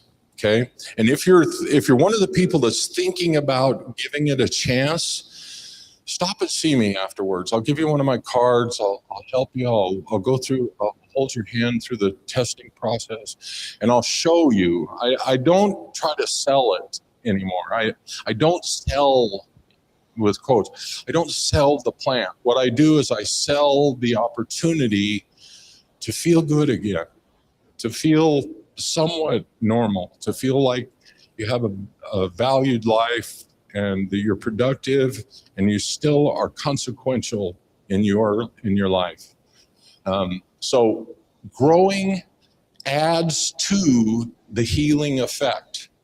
And the thing about cannabis growing is that plant is so durable, you can barely kill them off. I mean, and I tried, through mistakes and errors, but now I've got about 6-7 years of growing under my belt, and I know what I'm doing, and I'm producing medicine.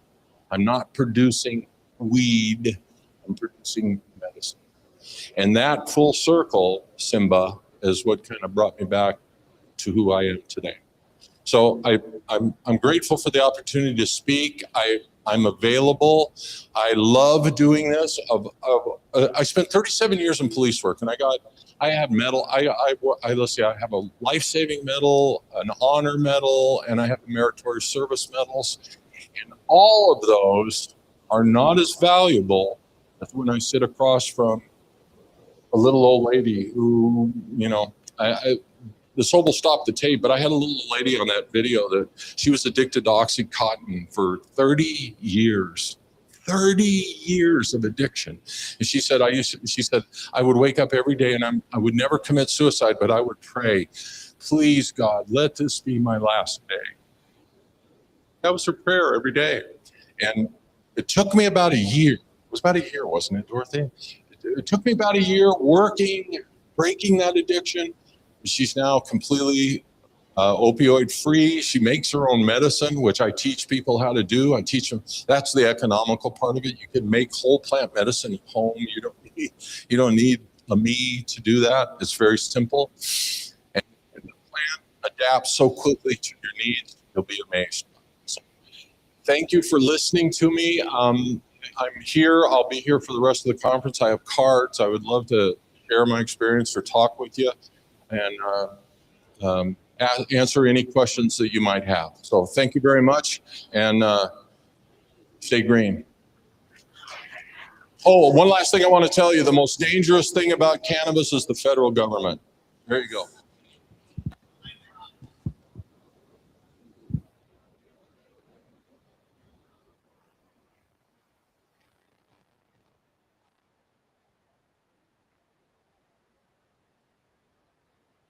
All right, let's give it up for Bill.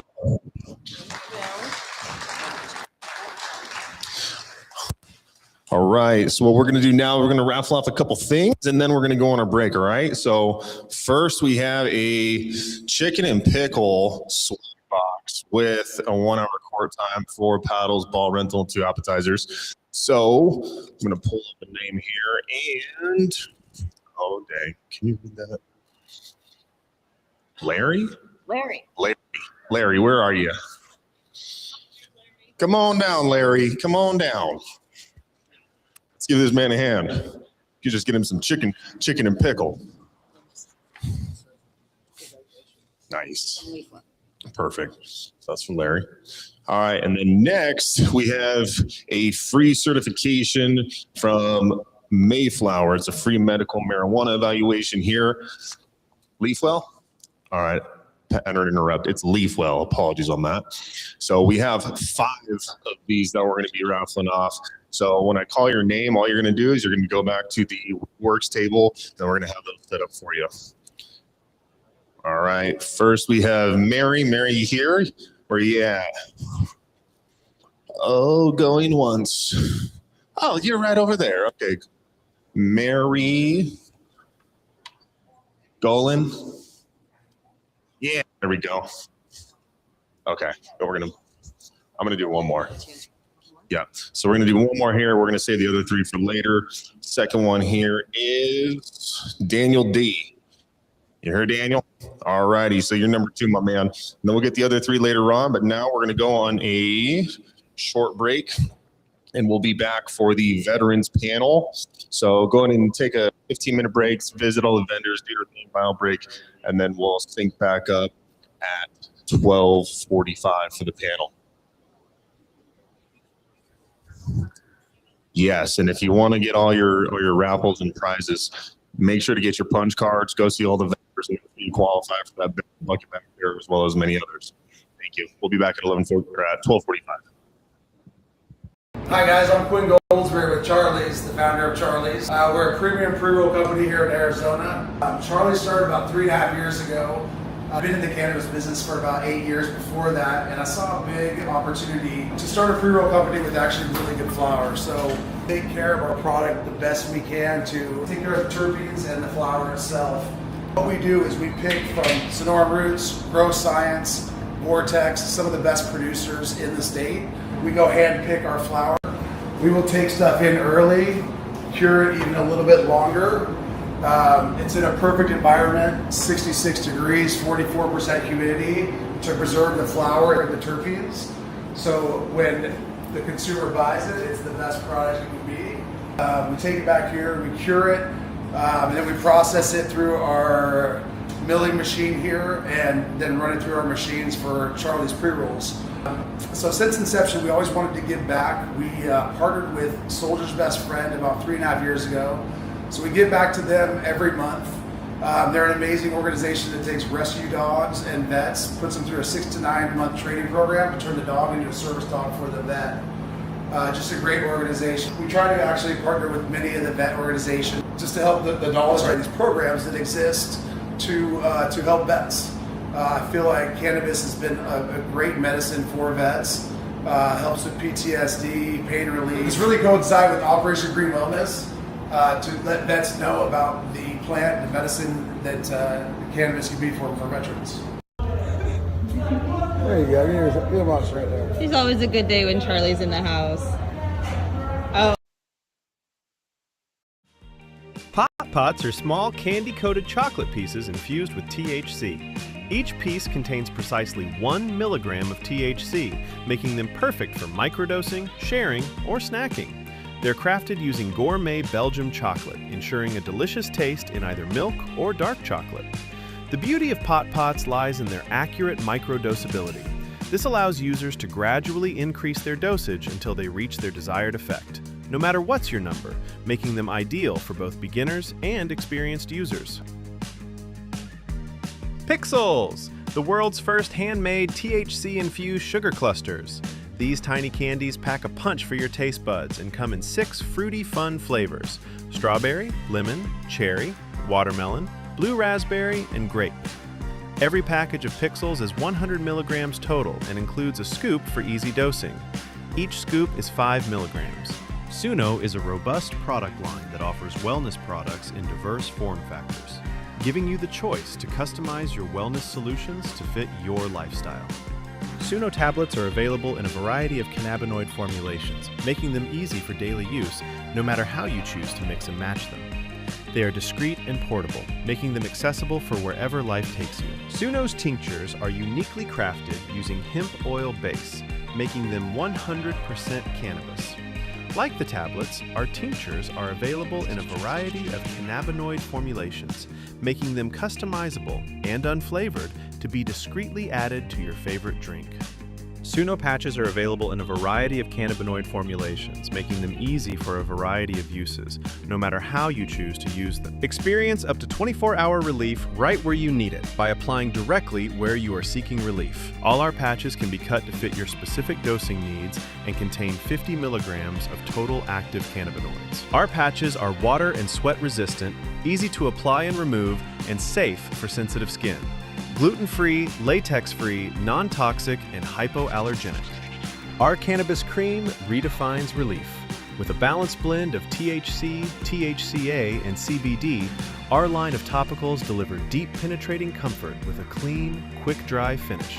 Unscented, paraben-free, pH-balanced, so you can treat your skin as carefully as you treat your body. Suno is designed with wellness in mind and offers a diverse range of pharmaceutical-grade cannabis products formulated to enhance your daily routines and provide targeted relief.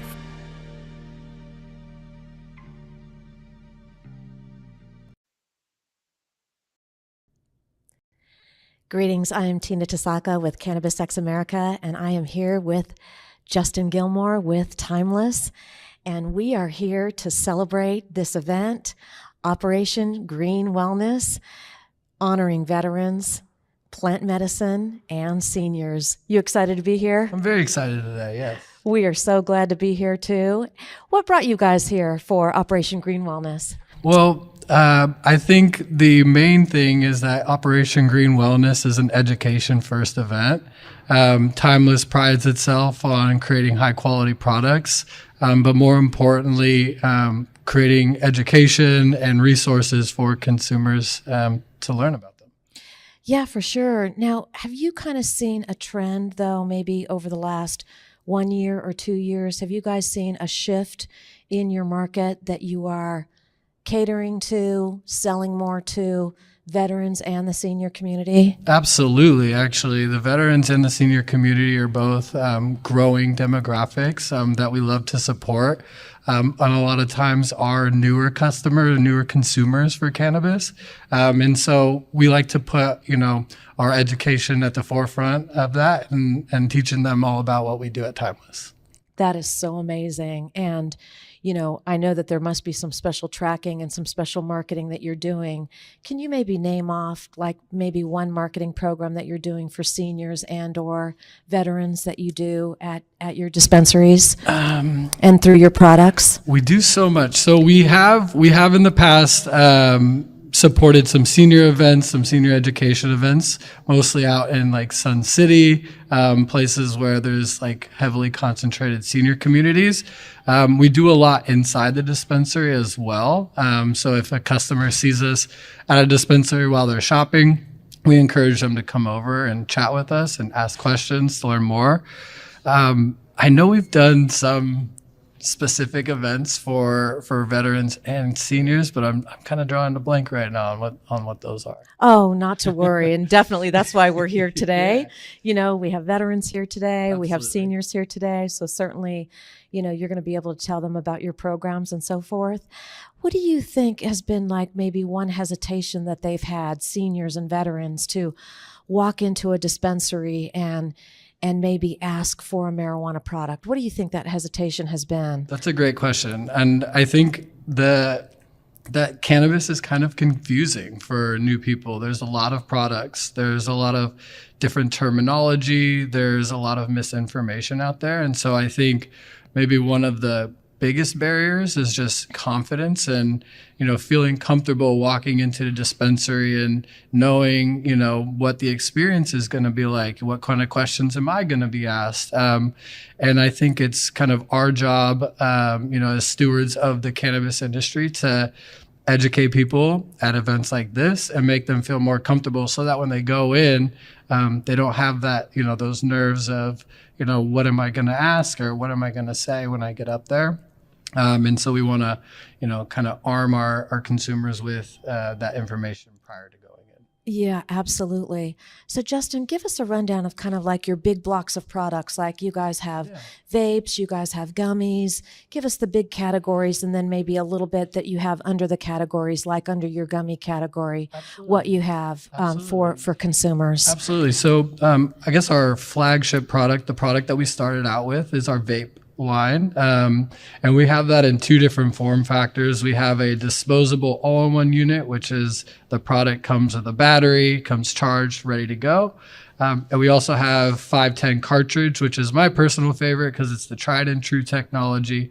Those ones come with a separate battery that you can reuse the battery on, but the cartridge you kind of switch in and out. So I would say the vaporizers are our biggest line of products. And then secondarily, I think this is more for experienced users, ones who have been kind of using cannabis for a while. We do have infused pre-rolls as well, which are very high concentrated THC products. But we do offer that for kind of our more experienced cannabis users. So I would say for us at Timeless, it's really our vaporizers and our infused. Yeah. And I mean, a lot of times I've reported on, because I do a little news on the side, infused pre-rolls tend to be like the #1 selling product across the nation. Yep. Yeah, they're hot. They're highly growing. So you asked earlier about, marketing and things like that. And that's actually a trend that we saw across the nation, was that infused pre-rolls were gaining a lot of share and gaining a lot of traction. And so that's why we developed the Tumble line of infused pre-rolls, was to be able to kind of cater to that demographic of high THC, high potency users. Excellent. And is there a new product on the horizon for you guys coming out in 2026 or 2027? That you can mention. Yeah, so maybe you can't mention it yet. We That's have a lot of exciting things coming up. We are always kind of looking at what are we doing well, how can we make it better, and so you will see changes to our vape products. They're going to go into the next phase or the next version in the new year. And we're also going to be doing some really cool collaborations with local businesses. One campaign I want to mention is Born and Grown, because our Timeless is an Arizona-based company. We started right here in Phoenix, Arizona. We started this program called Born and Grown, and our goal is to really highlight businesses, artists, musicians, entrepreneurs, small business owners within our Arizona community and kind of highlight what they're doing, and really not talk about us at all as a brand or our products, but really just using our kind of lens to kind of tell cool stories about people in the community. So that's something I'm really excited about that's coming up. That is super great. So Justin, if people want to find you guys, how can they find Timeless? Yeah, so you guys can find us on Instagram. If you stop by our booth today and sign up for our newsletter, which is our best way to get in contact with you, we are going to select one person from that list of people who sign up to get $200 towards product at Soulflower Dispensary following this event. But come by, come say hi, ask questions. We'd love to, answer any questions that you guys have, chat with you, hear your story, and just build community. So really excited to be here, and thank you guys for the opportunity. Justin, thanks so much for jumping on. Before we close this out, let's on 1, 2, 3, let's say Operation Green Wellness together, okay? That sounds great. 1, 2, 3. Operation Green Wellness. Woo! I'm Tina Tasaka, Cannabis X America. Thank you, guys.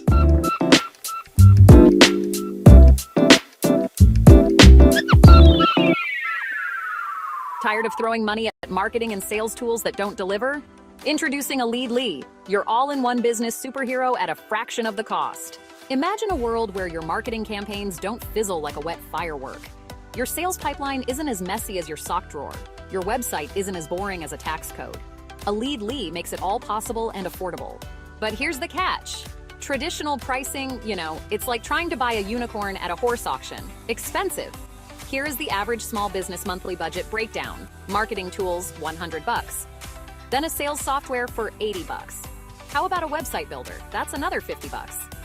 Don't forget to use a CRM to track all the networking groups you attend to store business card information. Yep, $40. Oh yeah, the latest greatest artificial intelligence, automation tools, another $30.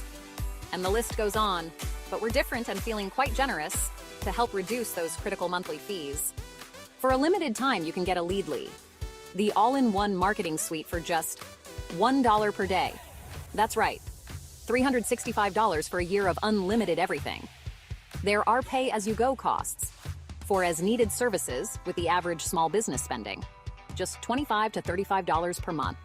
If you want, dedicated SMS calls and a marketing phone number, inbound and outbound text messages and phone calls, email sending, email address validation, content AI, workflow AI, reviews AI, WordPress website hosting, unlimited CRM contacts, no more contact limits, unlimited email sending. Say goodbye to email restrictions, smartphone app for iOS or Android. Manage your business on the go, even if you're stuck in traffic. Unlimited funnels. Create as many sales funnels as your heart desires. Unlimited landing pages. Capture leads like a pro. Unlimited appointment scheduling. No more double booking disasters. Unlimited AI automation. Let AI handle the grunt work while you sip margaritas on a beach or at least at your desk. Plus the best part, all future upgrades and bug fixes are included. But hurry, spots are filling up faster than a donut shop on a Monday morning. Once these spots are gone, the price goes back up to the original $300 per month. Don't miss out on this incredible deal. Over $800 in yearly savings. Act now and start saving your business from inflation. By leveraging a Leadly's comprehensive features and capabilities, small business owners can streamline their operations, improve efficiency, and drive growth. Click the link in the video description to schedule a meeting with us to answer questions or get you onboarded. Remember, this offer is limited and spots are limited. Thanks for watching.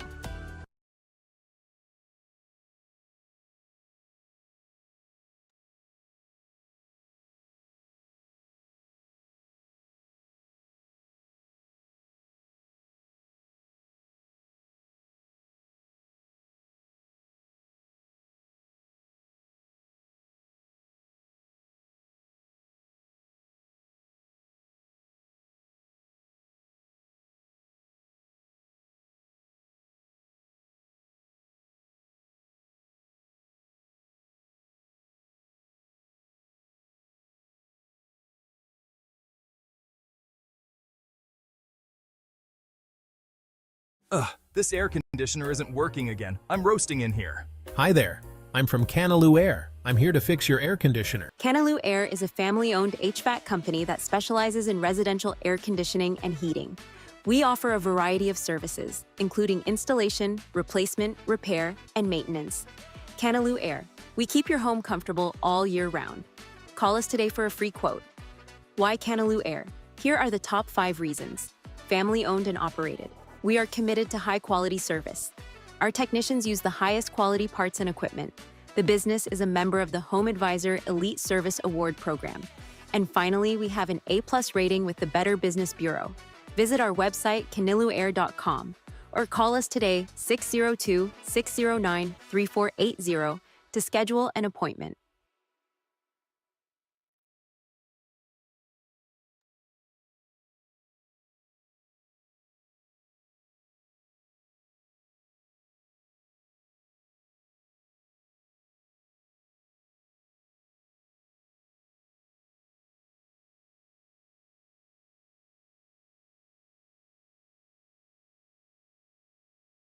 Window tint isn't just about keeping a low profile anymore. Introducing XPEL Prime XR Plus, the most technologically advanced automotive window film ever created. Prime XR Plus features multi-layer nanoparticle technology designed to provide unrivaled performance. The unique multi-layer construction blocks up to 98% of infrared heat, keeping your vehicle's interior cool no matter the weather. Prime XR Plus also provides superior UV rejection, so you and your passengers stay safe from harmful cancer-causing rays. In the past, the only option was installing a darker shade. With Prime XR Plus, you can reap the benefits from our lightest tint to our darkest without compromising performance for visibility. With a digital world, clear communication is key. Unlike other high IR blocking window films, Prime XR Plus won't interfere with cell, radio, or data signal transmissions. Performance at its best. It's prime time. XPEL Prime XR Plus. Ask for it by name today.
Hi guys, I'm Quinn Goldsberry with Charlie's, the founder of Charlie's. We're a premium pre-roll company here in Arizona. Charlie's started about 3.5 years ago.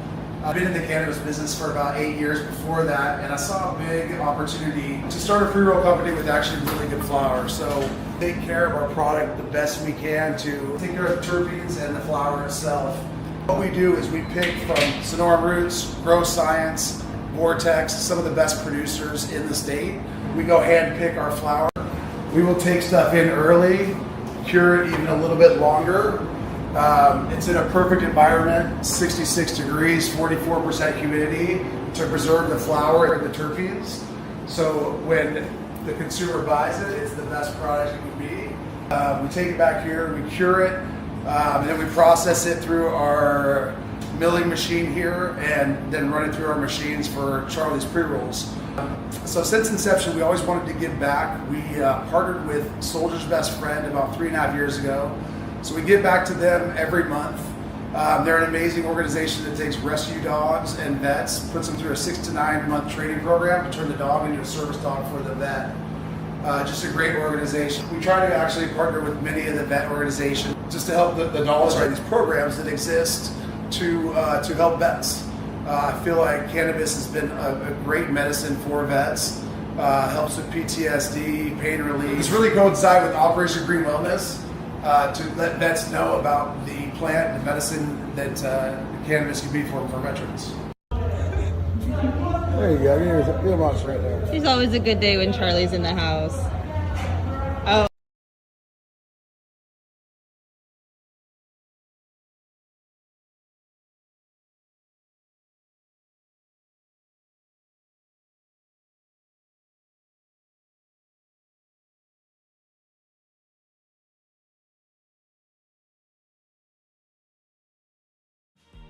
Pot Pots are small candy-coated chocolate pieces infused with THC. Each piece contains precisely 1 milligram of THC, making them perfect for microdosing, sharing, or snacking. They're crafted using gourmet Belgium chocolate, ensuring a delicious taste in either milk or dark chocolate. The beauty of Pot Pots lies in their accurate microdosability. This allows users to gradually increase their dosage until they reach their desired effect, no matter what's your number, making them ideal for both beginners and experienced users. Pixels, the world's first handmade THC-infused sugar clusters. These tiny candies pack a punch for your taste buds and come in 6 fruity, fun flavors: strawberry, lemon, cherry, watermelon, blue raspberry, and grape. Every package of Pixels is 100 milligrams total and includes a scoop for easy dosing. Each scoop is 5 milligrams. Suno is a robust product line that offers wellness products in diverse form factors, giving you the choice to customize your wellness solutions to fit your lifestyle. Suno tablets are available in a variety of cannabinoid formulations, making them easy for daily use, no matter how you choose to mix and match them. They are discreet and portable, making them accessible for wherever life takes you. Suno's tinctures are uniquely crafted using hemp oil base, making them 100% cannabis. Like the tablets, our tinctures are available in a variety of cannabinoid formulations, making them customizable and unflavored to be discreetly added to your favorite drink.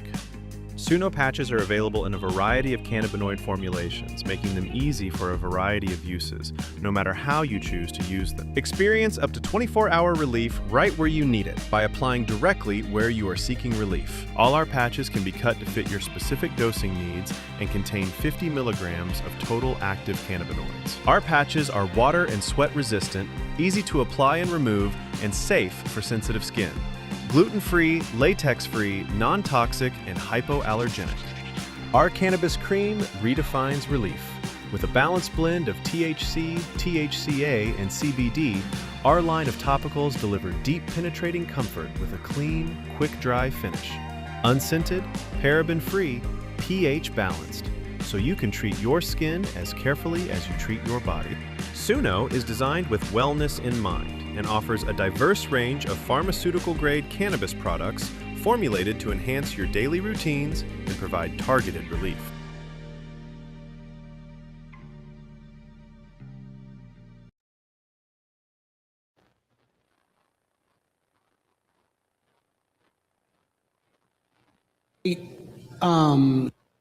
Benefits of medical cannabis.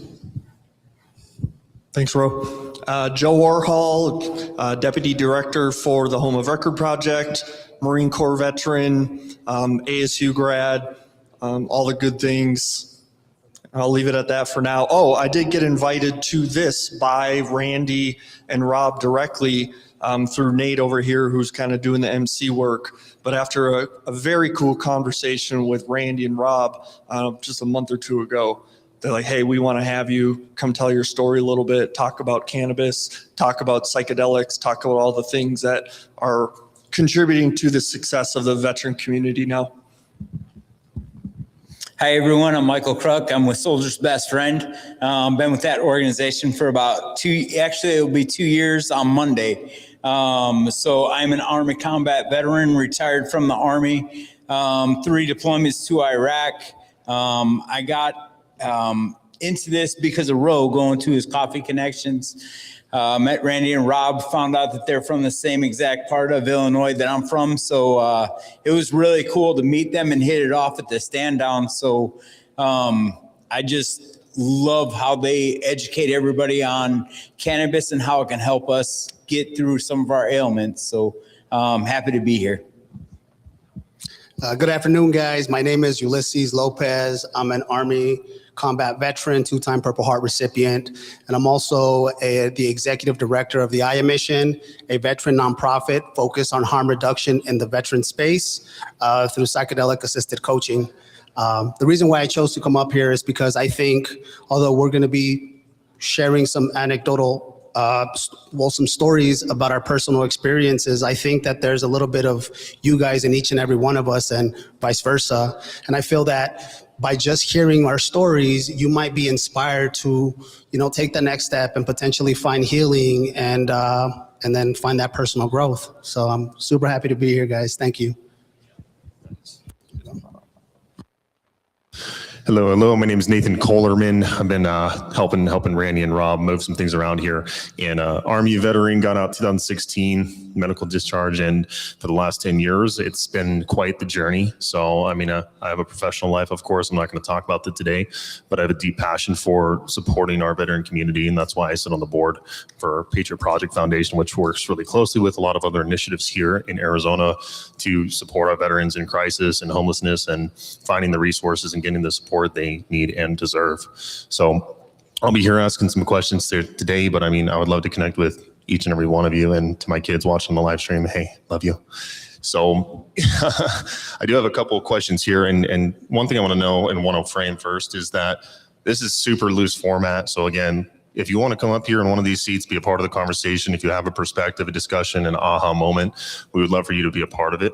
So this is going to be very loose. So it's not going to be row question, Joe question, Michael. No, if you guys got something to say, man, we'll just keep passing mics around. We'll figure out how to make it happen. We're all smart enough to do that.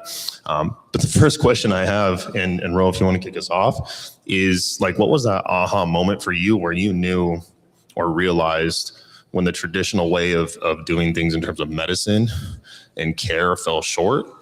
And that moment where you knew you wanted to explore something different, like cannabis or plant medicine?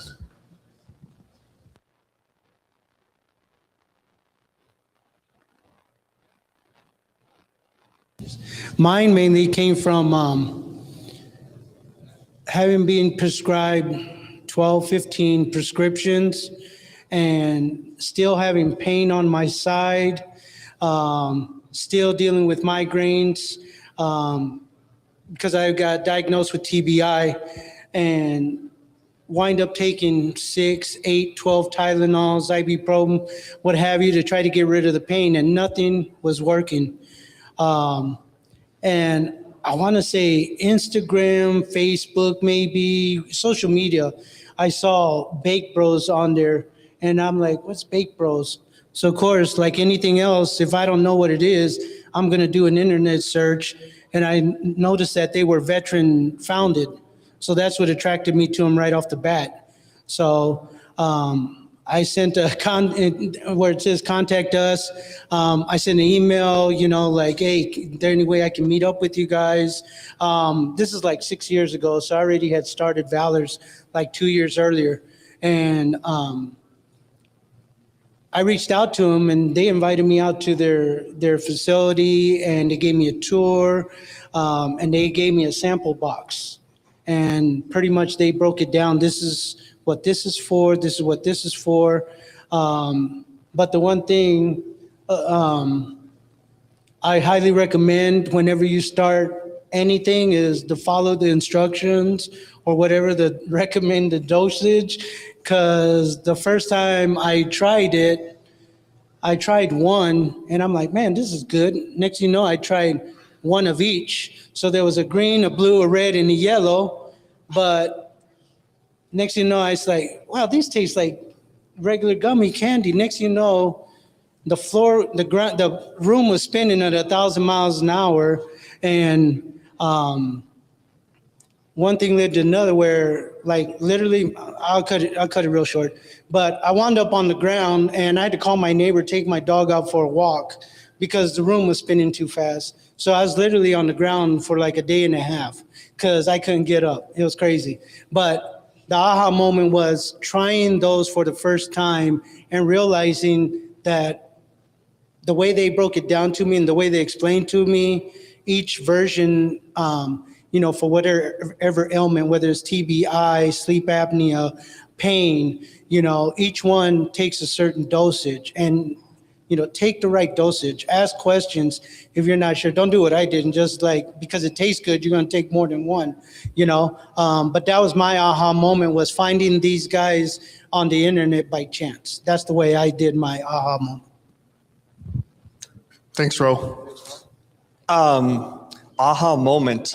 I don't know that I ever had an aha moment. It was a process of, getting out of the Marine Corps and then getting on all these meds from the VA side, did 4 or 5 different SSRIs over the course of 2 or 3 years. None of them were working. Dosage wasn't working. I felt flat.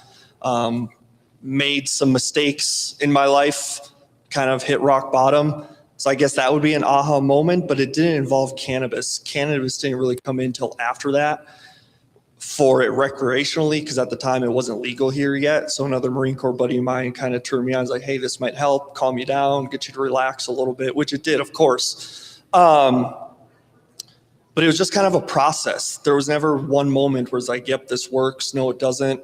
And I just had to go through the process of basically dumping the meds from the VA down the toilet, going through some weaning off processes with a few of them, because you just can't come off of a SSRI. It'll fuck you up. Can I cuss? All right, good. Quitting cold turkey on an SSRI, I think most of us probably know, it really messes you up for a matter of a month or two. There's a process to it. So again, it was just a process, never one moment. But then the cannabis is part of the whole story, right? Where it opens your mind for other things, lets you relax, like, hey, I can do this. You work through whatever you need to work through. And it turned me on to, psychedelics at that point, and kind of got me on the path I'm on and to where I'm at now. So again, was never really any aha moment. It was just a process, and getting through that process was rough. Thank you, bud. So my aha moment, when I got out of active duty, I was too scared to claim anything with PTSD. I have multiple TBIs. My anger would get the best of me. Part of the time in the military, I had made my points to get promoted to staff sergeant, and got upset with someone and hit someone. That was a huge mistake for me. Anyways, I switched over to the reserves. I was in the veteran community. I went through counseling. Look, the counseling helped, but I had to find the right thing that worked for me. And I went through 10 different types of therapies before I found something. Soldier's best friend, I went through the program, got a dog. My dog didn't graduate. I got a little upset and angered by that, but it's all right, because I was a veteran served by that organization, right? And the dog has helped me out. Drugs. I lost my sister to meth back in 2002. I worked at Soldier's Best Friend for many years, dealing with meth, fentanyl, different things like that, seeing my veterans hurting. And then I retired from the Army Reserves, and everybody was like, man, you should try smoking weed now. So I started trying different things, trying to find out what worked for me. The smoking helps out. Sometimes the edibles work good, but they work a little too good for me. My aha moment with the marijuana was my wife said, hey, I have my husband back and I'm not angry anymore. I'm more relaxed. So having my wife see that difference, saying, hey, I'd rather have you smoke or do an edible than drink. I could give up drinking tomorrow if I could just keep on smoking or doing the edibles and things that work. So I don't know everything, all the medical stuff about it, but I learn every time I get with you guys. And I'm so thankful for you guys for teaching us and bringing us all together so we can learn from one another. So thank you. Thanks, brother. My aha moment, I would have to say there's several. And I kind of want to start that I mentioned that I'm part of the IA mission. I'm also a husband and a father. But before all that, I was just a guy trying to figure out how to live in my body and mind where war still existed. I had served with the 82nd Airborne Division for just under 10 years. And after 2 combat tours, I came home with scars, issues that a lot of veterans face, a gunshot wound, traumatic brain injury, and things that don't show up in an x-ray, PTSD, depression, anxiety, things that turn every situation into a combat zone. I was lost, I was hurting. And just like every veteran here, I would argue with our symptoms, we just tough it out. I just put 1 foot forward and just keep going. And at the time I was using VA programs and they were great, but they weren't moving the needle. I still use the VA today and they helped me greatly, but then that's not what I needed. I was hurting.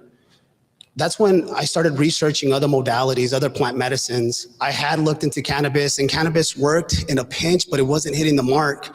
And I started looking into psychedelics, and then I found ayahuasca. What ayahuasca is a brew that's indigenous to the Amazon. And I soon found out, as a veteran with a lot of mental health issues, I cannot afford the $6,000 it takes to leave the country. But then I found in 2016, there was a church that was established legally in Tucson. And so I quickly signed up.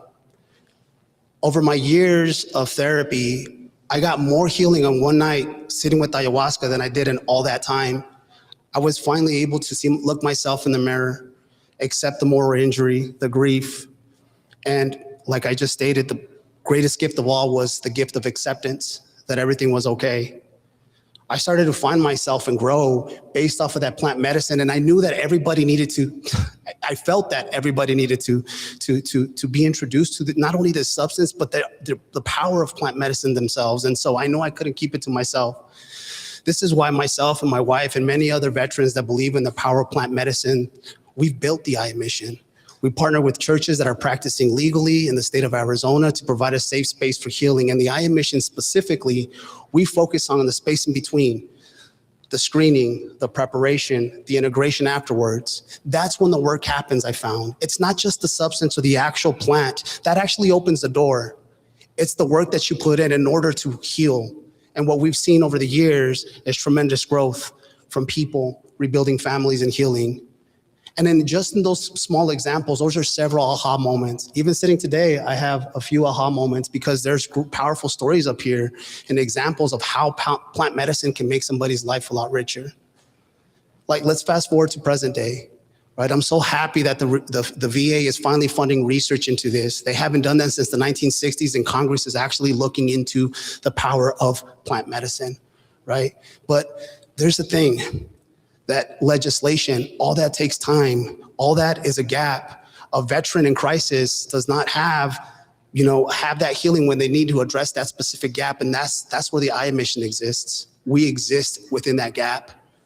And with that, with those several aha moments, I continue to hear the stories from veterans that go through our program, rebuilding their relationships,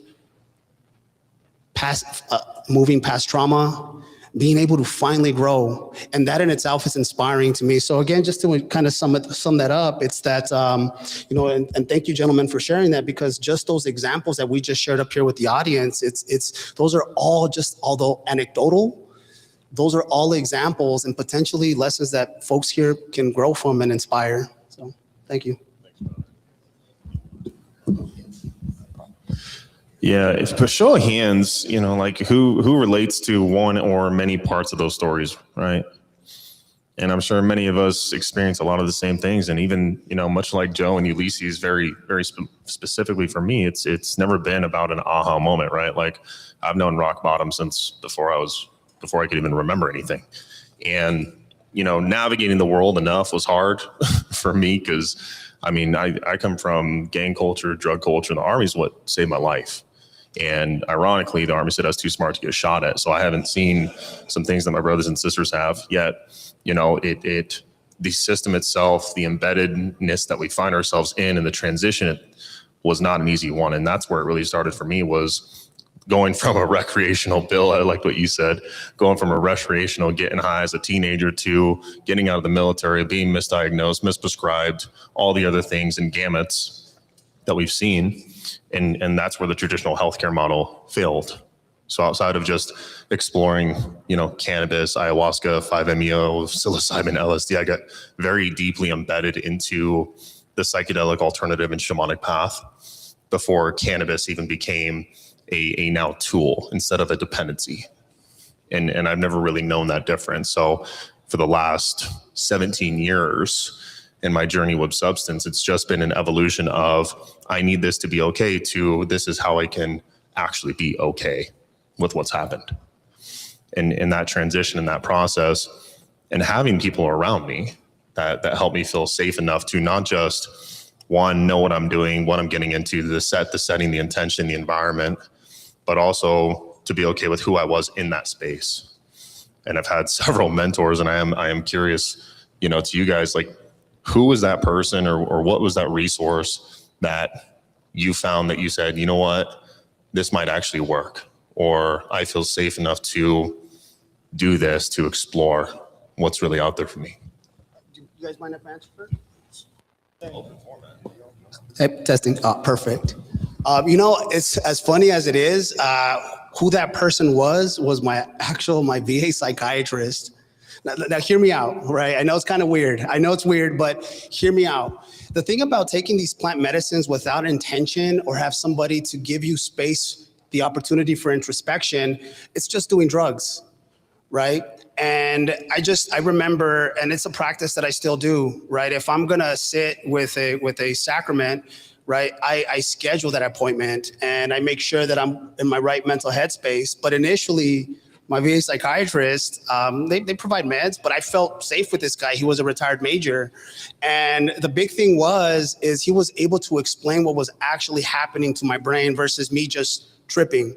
I learned that with psychedelics, it creates an opportunity for neuronal plasticity, meaning rewiring the brain to have a healthy response to traumatic triggers that may happen every single day. And that's part of how the IA mission was built, actually, right? This is why we lean heavily in integration and coaching. Education is huge. But, that one person that I leaned on was my VA psychiatrist. Now, fast forward to today, and I would say this kind of transcends the plant medicine space, but we have opportunities for mentorship everywhere. If you look around you, I know that listening to Bill, and now that I've known you for a bit, sir, there are things and ideas and emotions that I can bounce off of him, and potentially from his wisdom, I can learn. So that was that one person that kind of, as weird as it might be. Thank you. The one person that kind of changed everything for me is Todd Greenfield. He was my battle buddy in the initial push. He took his life in 2013, the day before my birthday.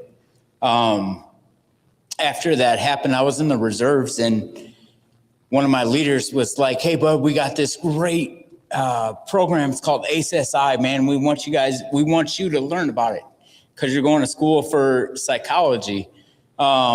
So my motor sergeant, Adam Kilborn, he had told me, "Man, hey, you're doing great things. You're learning great things, and you're doing great things for the community." He actually tried to take his life, death by suicide, out here in Mesa. It just so happened that the police officer that responded to the incident was one of our soldiers, saved his life. He had talked to me about, "Hey, man, have you ever tried edibles?" Because that kind of helped me out. "Have you ever thought about smoking marijuana?"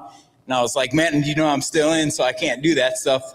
But once I retired and getting to try those things, that is what helped me out.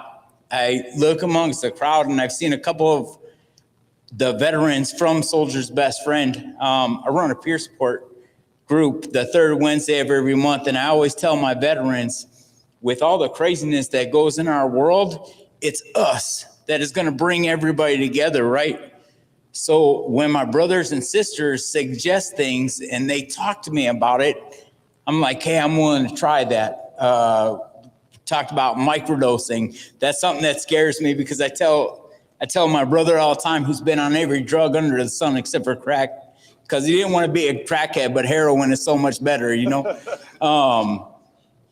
I was so scared to try different things, but right now, talking about the ayahuasca, I've read articles on that. I have brothers who have done that kind of therapy. It's working. One of my veterans in our program, we actually went to basic training together back in 1999 at Fort Sill. And he was talking to me because he's got some PTSD stuff going on. He's like, "Man, have you ever tried this microdosing with mushrooms?" And I'm like, "No, man, it kind of scares me. I don't know if I want to do that." But the more and more of our brothers and sisters that talk about this stuff make me want to give that a shot. Look, what works for some may or may not work for others, and I understand that. I just know right now the cannabis has been helping me out. Who knows? Maybe this microdosing of mushrooms might help as well. So, but I just like to hear from my brothers and sisters who I have trust for. So thank you guys. Thanks, Mike. I'm going to present you an option here to be on the more positive side of that question about microdosing. I take a microdose every morning. I don't even have to do cannabis or edibles or smoke or anything that much anymore because it got me onto that microdose every morning. It's part of my regimen. And I didn't notice the effect of it until I didn't take it. And it's like, oh, that works. It's very subtle, but it works. So just a little encouragement there for you, Mike. There was one person who got me into cannabis. Funny enough, he was a veteran at the time, but he went back into the Marine Corps. I won't say his name, obviously, because he's still in service now. But he was a veteran and was dealing with some, personality, different disorders, which weren't really diagnosed. So he turned me on to, marijuana at the time, doing smoking a bowl, doing it more recreationally, which again, turned me into kind of where I'm at today, going through that process, understanding what the medicine is doing for you. Something I hear the word a lot about. You've mentioned a couple times, Ulysses, and a few other times amongst each other, integration. Smoking marijuana, doing an edible or taking an edible, a dab, whatever you're looking at. Same with a microdose, same with ketamine. Going through those processes, what's your intent going into it? What are you trying to get out of this? And then what's your reintegration look like on the back end? Because I'll tell you, after doing ketamine for the last 3 years now, the first time I did it, I didn't have that intent. I thought I did. And then I didn't have any sort of reintegration. Just a question of, how do you feel? When I went to a new clinic and started going through more like, hey, what's your intent? What does this mean to you? Getting more into the process of the warm and fuzzies we get when we talk about this kind of stuff. You need to have that intent going into it and then have the reintegration on the back end to talk about it with somebody about what you're doing, how it worked, how maybe it didn't work, how you're feeling. Because if you don't have that, again, I'm going to cuss here, psychedelics, cannabis will fuck you up. If you don't have the intent in place and you don't have the purpose, you don't have the reintegration on the back end. Because a lot of guys, a lot of veterans, like, oh, I just want to get high. Oh, I just want to trip out. It's like, okay, but you can't do that. So again, something my organization hears me say a lot is the what, the so what, and the now what. I kind of frame in the same thing for psychedelics. The what, the so what, the now what, or what's your integration look like? What's the process look like? What's the intent look like? So you know what you're doing when you go through it, because it works. I'll tell you just from when I do take an edible now, even outside of doing the ketamine therapy, sporadically throughout the year, you learn how to get yourself into a space of, we'll call it Zen or whatever. I'm not into the psychedelic world on the proper terms, excuse me for that, but you can learn or you can teach yourself how to meditate and truly meditate, because you could get yourself back to that space of we'll call it the K-hole for ketamine, or when you get really high potentially, like you can learn to redo that for yourself without the medicine. And that's like the biggest thing that I can tell of all of us talking, again, the intent, the purpose, what's the reintegration look like? Because you can map it out for yourself and you can make it work. Thanks, Joe. I'm probably a lot older than these guys, so I'm a Cold War vet. These guys are all combat vets, so I got out right before Desert Storm, so I missed all that stuff. So I don't have a foot to stand on compared to these guys, but my first contact with marijuana was back in the day, back in junior high, high school. Me and one of my buddies would hotbox my dad's minivan and stuff and go down to the water park and pick up chicks and all that stuff, But fast forward 6 years later, Camp Pendleton, coming back from out of town, we're going through the main gate, and we have me and my buddy are coming back from partying and stuff. We have a 5-ton T-bone us. Kills my buddy right next to me, and I'm stuck in a Cutlass Supreme. The jaws of life got me out. I had TBI, and the one thing I will never forget, and this is probably why I can't sleep at night, is my buddy's face was looking at me with his eyes wide open, but he was already gone. And that was one of the reasons why I started using again and stuff like that, and not just marijuana, but cocaine and all kinds of stuff, just to deal with trying to forget his face. Fast forward, 17, 18 years later, my grandson comes along, and when I was with the VA and doing all the prescription drugs and all that stuff, trying to figure out an alternative to being able to realize that, I want to be around for my grandson. So when he graduates high school, when he goes to college, when he does all that, because the reason I'm here really is I went down the rabbit hole one time, and I was on top of South Mountain. And within 3 days, I lost my computer repair shop. My girlfriend left me because she knew I was 65 grand in a hole, and she's like, deuces. And then the third day, a buddy of mine totaled my car off the 202 in McClintock's. So I had the bright idea of going up to Hobart Trail to go up to the lookout cabin out there, pull the trigger, and never have to worry about having to deal with anything again, because I was going through what I was going through. And I'm not a religious person, but for whatever reason, I had my 45, pulled back the lever and everything, and 2 seconds before I pull it, my daughter calls me. And she's like, Dad, you want to hear some good news? I said, baby, any news is good news right now. And she tells me, you're going to have a grandson. And mind you, I have a granddaughter. But when she told me that, it hit me like a bag of bricks. But the first thing that popped into my mind for whatever reason was, I heard my grandson talking to another little boy, and the little boy asked him, what's your grandpa do? And he tells him, oh, he killed himself. So that was the day I found my why and my purpose with what I do now with Valors.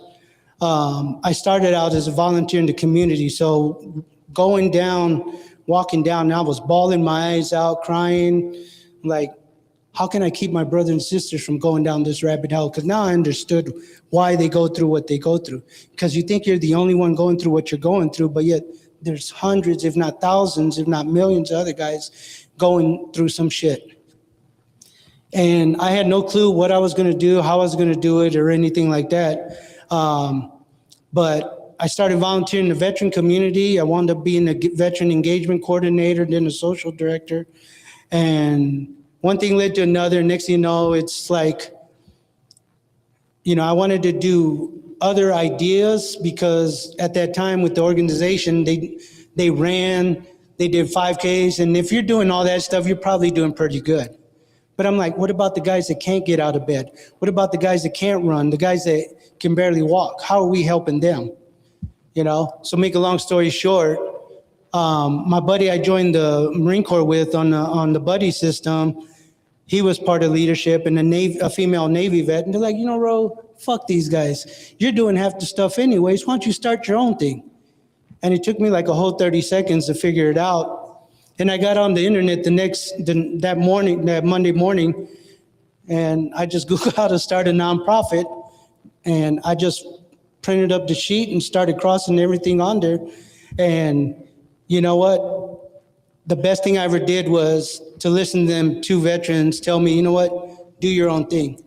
Because number one, I hate the politics of nonprofits where there's so much red tape to help a veteran. My thing is, how can we help veterans without all the red tape? Because you got to jump through hoops, you got to fill out an application and all this other stuff. And from there, it's grown to what it is now, 8 years later and stuff like that. But if it wasn't for that moment to realize that how to cut the red tape on ask for help, because when I was going through my struggles, and probably these guys can attest to this, there's nobody out there to guide you or to give you info or to help you that, hey man, I know somebody, this is what you need to do, or you need to go here, or you need to go there. And that's the one thing I saw when I was going through my stuff was I was either getting an 800 number, some bullshit phone number that wasn't in service anymore, or you'd be put on hold. And that's 90% of veterans go through that. And of course, that's why veterans get upset and you know, they go through what they go through because there isn't the help that's there. And that's why, you know, it's my mission to, how can I help you? That's why I take the time to figure out what's going on with each individual, because not everybody's the same. We're all veterans, but yet there's so many different things that people are going through, whether it's family, whether it's financials, whether it's work, whether it's school, you know, whatever it is and stuff like that. There's so many different layers to what, but my thing is trying to find out the root cause, because once you find the root cause, now you can help that individual that much more and actually not fix them, but help them get to where they need to go so they don't have to struggle anymore. So whether it's education, employment, whatever it is, that's what I look for to try to help them with whatever it is. And whether it's ketamine, whether it's medical cannabis, or even just sitting down and talking to somebody over coffee or breakfast, that goes a long ways with veterans and stuff, because they see that somebody, number one, cares, and number two, they just need somebody to listen to them. And that goes a long ways for a lot of veterans. So that's my 2 cents. Mind if I double tap on that for a second? Roe hitting all the nails on the head. You know, my organization, the Home of Record Project, being a founding board member and now a deputy director, actually running the program on property, like we were founded on the same principles. Like, why are you look at the millions of dollars being spent at the VA level, government level, helping veterans, but are we really helping veterans? Or are we just checking boxes with administrative bloat, giving people jobs saying they're helping? Like, why is our suicide rate still at 22 plus a day? Why is the homeless rate in the community still where it's at? Obviously, the programs in place that have all the bureaucracy, have all the red tape, they don't work. We see it. So why are we still continuing to do the same thing? That's the definition of insanity, right? Doing the same thing over and over again with no result. Okay, so what are we doing? Let's stop. That's what we were founded on. That's what makes a difference in the community. Same with Soldier's Best Friend, I Mission. We're all filling the niches in the community. We're all coming together to do stuff like this. Thankful for Randy and Rob putting this together, and Brett sitting at the table over here with MVP being a big part of that, and some others in the community that I see. Like, this is the community that is the next step forward in the veteran healthcare, or I don't even want to call it healthcare, support, right? Because I would never want to call it healthcare, because we know that's a mess. Yeah, I just wanted to double tap on that, because I think that's very important to understand that the market here for veteran services is so saturated that it takes organizations like are here today to get their minds together and kind of kick the other guys out of the way. So I'll leave it at that. Can I highlight something real quick? Just real quick, and I'll pass it to you guys. I think what's really cool about hearing all of us speak answer this last question and statement is the fact that we've all leveraged plant medicine to assist us and create. And that's a possibility for humanity in general. We just got to get out of our own way. And the way that we do that is we find healing and we believe in one another. If there's anything that plant medicine taught us, and if there's anything that we share here, which you guys out there also share, is the fact that, like, with humanity, we need one another. And once we heal, we're able to grow and be prosperous and not only show up for ourselves, but show up for others. So I want to thank you, men, for saying that, gentlemen. Yeah, thank you guys. And yeah, before we break out into some Q&A, I know there's got to be some questions out there.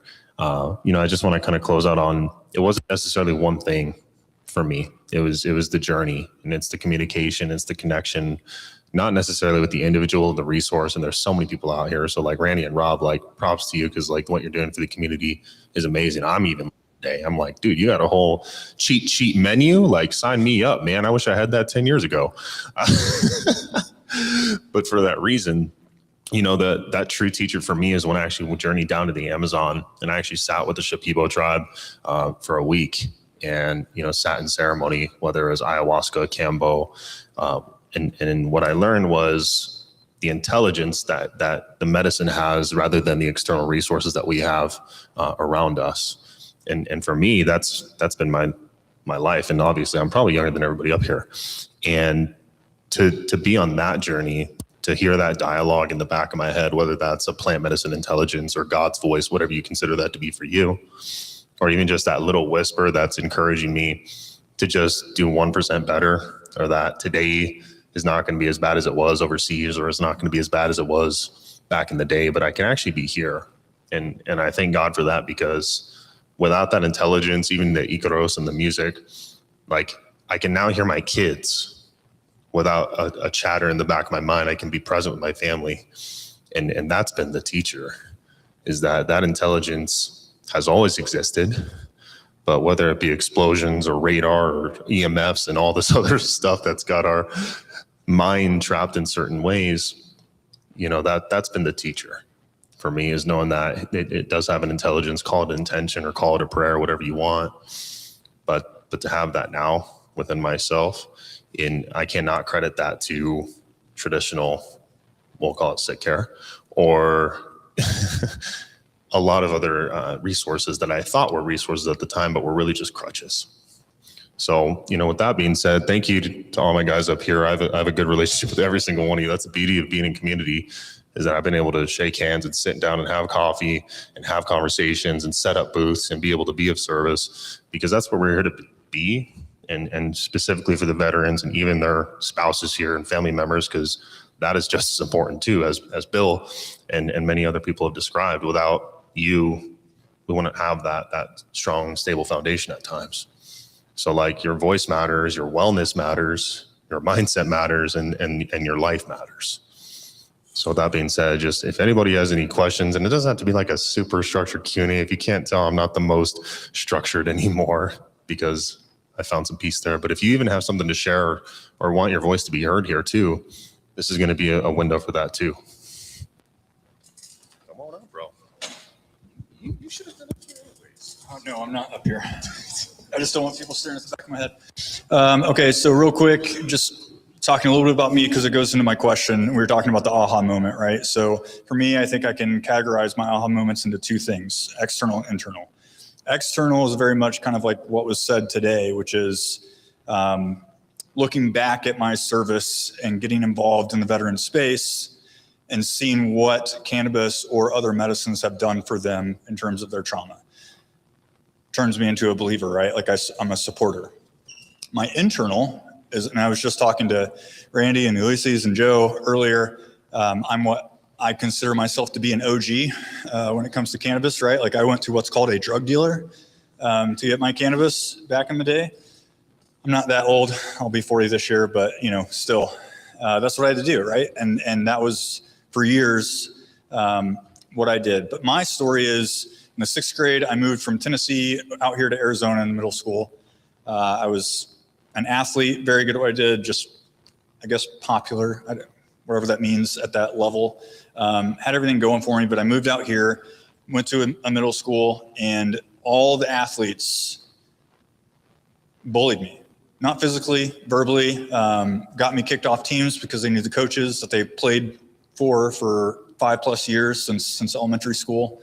And it made me change directions in my life, right? All of a sudden I start going into skateboarding, BMX riding, and guess what? Most of those individuals were all potheads, right? Like, I try to clean up my verbiage, but again, I'm OG.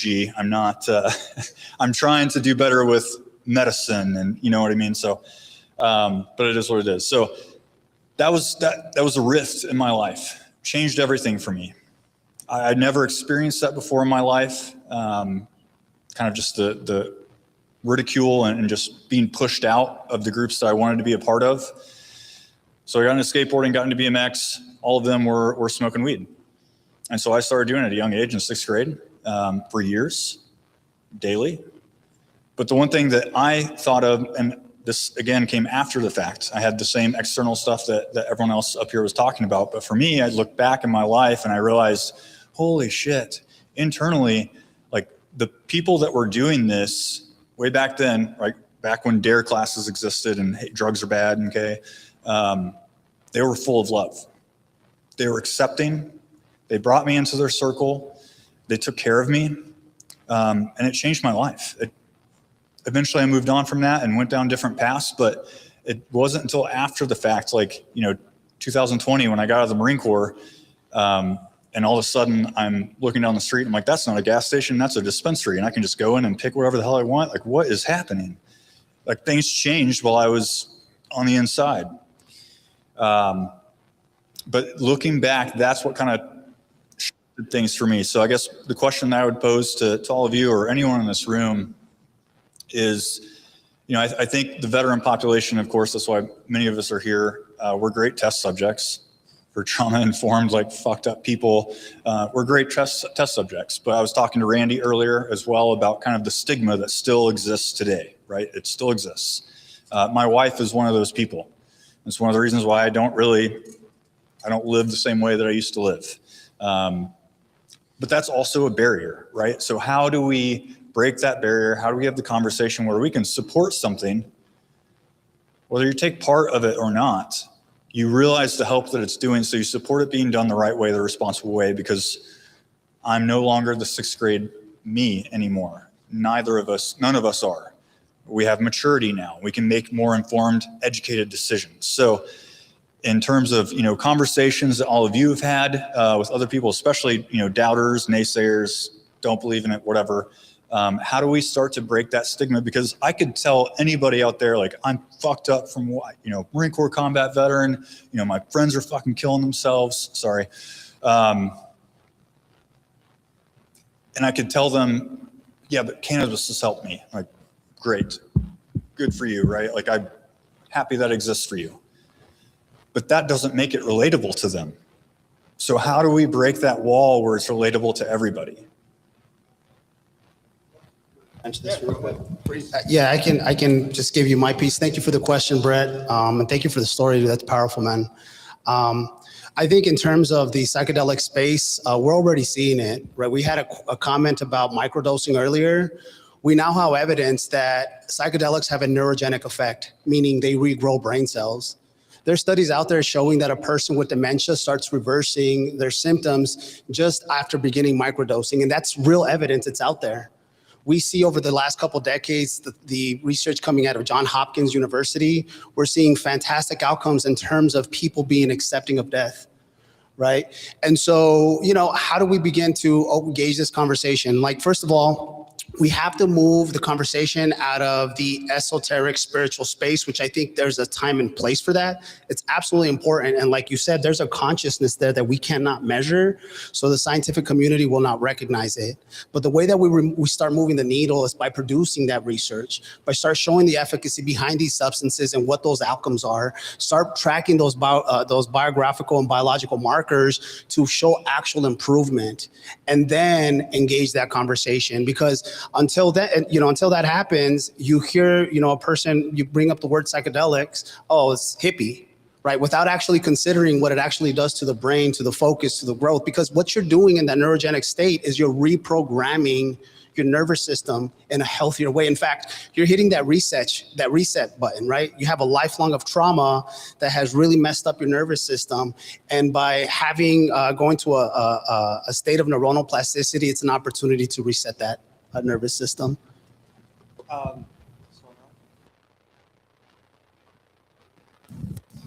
Is this one on? All right, we're good.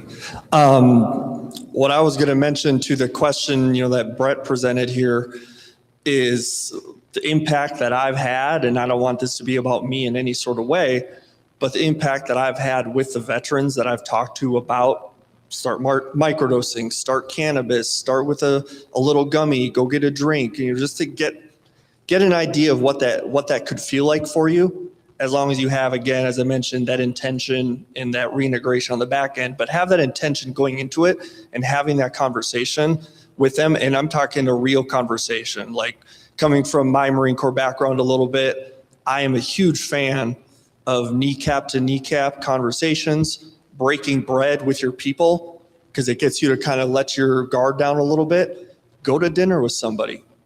Go have I don't drink anymore. Not that I quit, but I just don't want or need anymore. But for some people, hey, just go sit down and have a beer, or go have a coffee with Ro. Like, sit down and actually have a conversation. Because I think what happens in the veteran space and a lot of other things as well, including housing, which I'm in, ayahuasca, therapy dogs, whatever the case may be, is getting out of the clinical mindset, out of the checks and boxes, because veterans are tired of that. Like, is there a time and place for checks and boxes for different social determinants of health? Absolutely.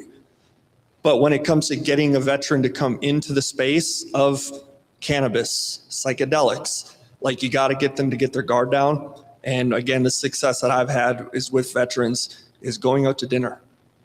Get an appetizer, share an appetizer. Doesn't have to be a long meal. Doesn't have to be anything fancy. I took a veteran to Texas Roadhouse a couple weeks ago.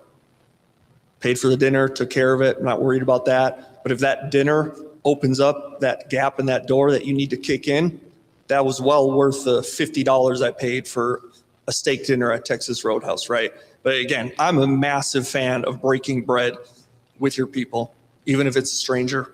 Get that guard down, open up the conversation.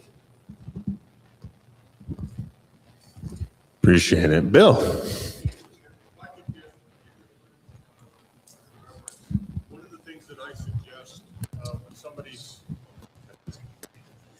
One of the things that I suggest when somebody's considering this, to break that wall down that you're talking about, two things. Michael Pollan's book called Changing Your Mind is fantastic as a foundation to pursue this as an option. And the second thing is Fantastic Fungi, the movie, the documentary Fantastic Fungi. If you make reference to those two, that provides everybody with enough information that they can make a choice consciously about pursuing changing their mind. The other thing, and I want to commend you, it's not set and setting, it's setting and integration. We leave all the time, and that's where the rubber hits the pavement right there. So thank you. I got a question. Is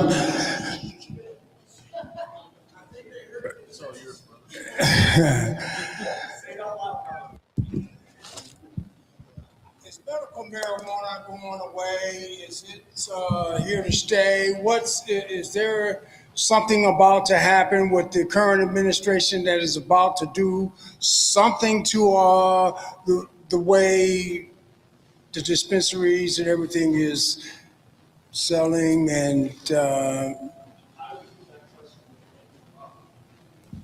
They just rescheduled. I'm okay now. Right.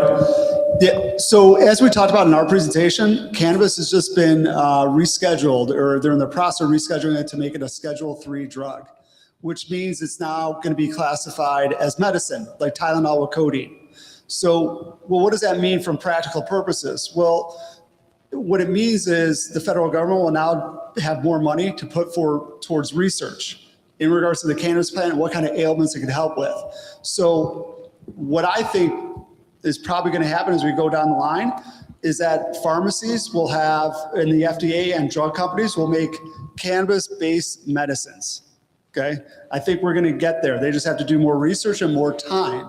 So your question on medical cannabis, is it going anywhere? The answer is no. It's only going to progress further and further to be used as medicine. That's the future of it. that's what I'm talking about, baby. All right, everybody. Well, thank you. What we're going to be doing now is, well, first and foremost, give it up for these guys up here. Appreciate you guys. Good to see you.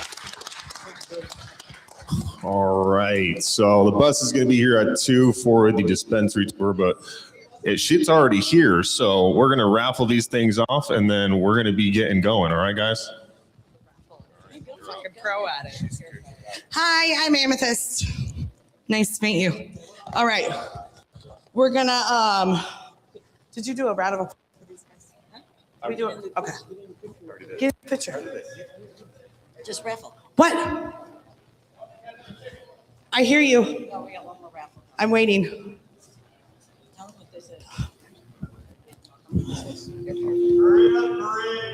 Where's it at? I'm waiting. You can tell me what this is. Okay, I'm waiting, but while I'm waiting, the first item we're going to raffle off. Are you telling me to move? I didn't want to be on that camera. Okay, thank you.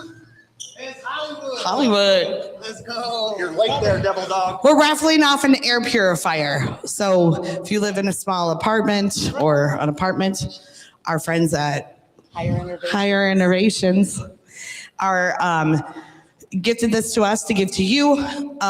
You're in your car, you need to smoke, turn it on.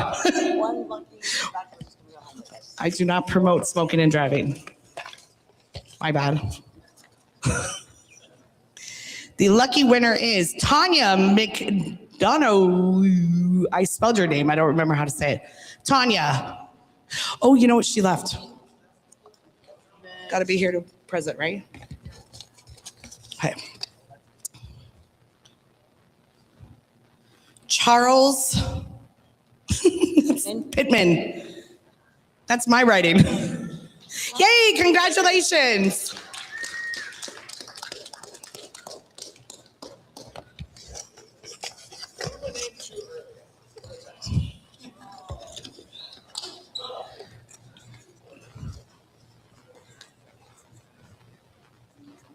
You want to do the certification next? Anna, get the next item. I got it. Okay, there is a gift basket from Hello Again. These products specifically help women. There. This gift box is from Hello Women. It specifically promotes women, or health for women. Yes. Yes. So if you have a wife, ex-wife that you want to calm down, Michael L. Oh, Michael. Michael, your last two of your phone number is 86. It's implied. Michael? Let me go there. He's coming? See if he wants it. Oh, congratulations. Okay, these are the certificate valuations. Thank you. Oh, thank you. Congratulations. We are giving away 3 more certifications for your medical marijuana card. So basically your appointment will be free, your consultation will be free, and the only fee that you have to pay is to the state, and it's $150. I highly recommend one if you do not win. There are many benefits to getting your medical marijuana card. One, you can get a higher dosage when you go into a dispensary. You can get more at one time. You save a ton on taxes, a ton. And in most cases, because it is a medical marijuana card, it is a HIPAA violation to ask you to do a drug test at most jobs because it's medical. So we From our friends at Leafwell. are raffling off 3 more from our friends at Leafwell. And the first winner is Bill Bradley. Bill? Mr. Bill? Bill Bradley? I don't see him. Okay.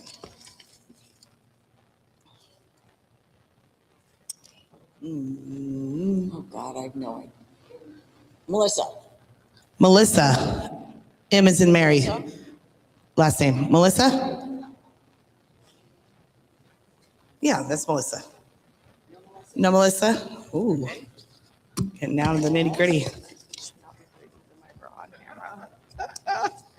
Probably not. Dorothy M. Oh, that's you. Congratulations. The next winner is. Ooh. What is that name? Oh, it's Veronica. Veronica! Yay, congratulations. That was, I didn't even write that one. One more, and the winner is Daniel, who also left. I know. I don't have pockets. John Klein. Yay, congratulations. Okay, the last raffle is this amazing gift basket that has products from all of our sponsors from here and more combined into one. Oh my Lord. You want to put it on this table right here? This is an incredible gift. This is an incredible gift from all of our amazing vendors and sponsors. There is so much product in here. There's so much swag in here. There's so much materials in here. There's blankets, there's cups, there's drinks, there's edibles, there's pre-rolls. You can have a party. You can share it with other people, but we are super, super grateful to all of our partners, all of our sponsors for this incredible panel. You guys sharing your stories and your truths. I'm so grateful. And for anyone that's interested in any resources that they can provide or we can provide, that's why we exist. So please see us. Like they kept mentioning, especially with the ketamine, make sure you go to licensed therapist. Guided journeys. You want to make sure that you're with someone that understands what you're doing. So if you need that resources, please talk to us, talk to any of the guys on the panel. And make sure everyone has a magazine before you leave because it has all the information in it for everybody that's here today. And let's see who that lucky winner is going to be.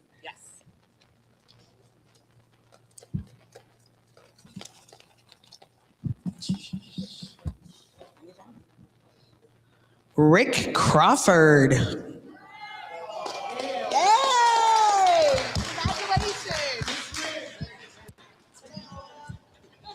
Congratulations and thank you very much.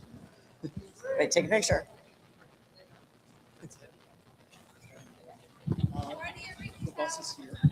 The bus is here. We're all going to take a trip to Soulflower Dispensary in Tempe whoever's interested, I should say. So if you guys are, we have Copper State back there in the corner. Sophia, anyone wants to join us on the bus ride, you can still go talk to the vendors if you have any questions.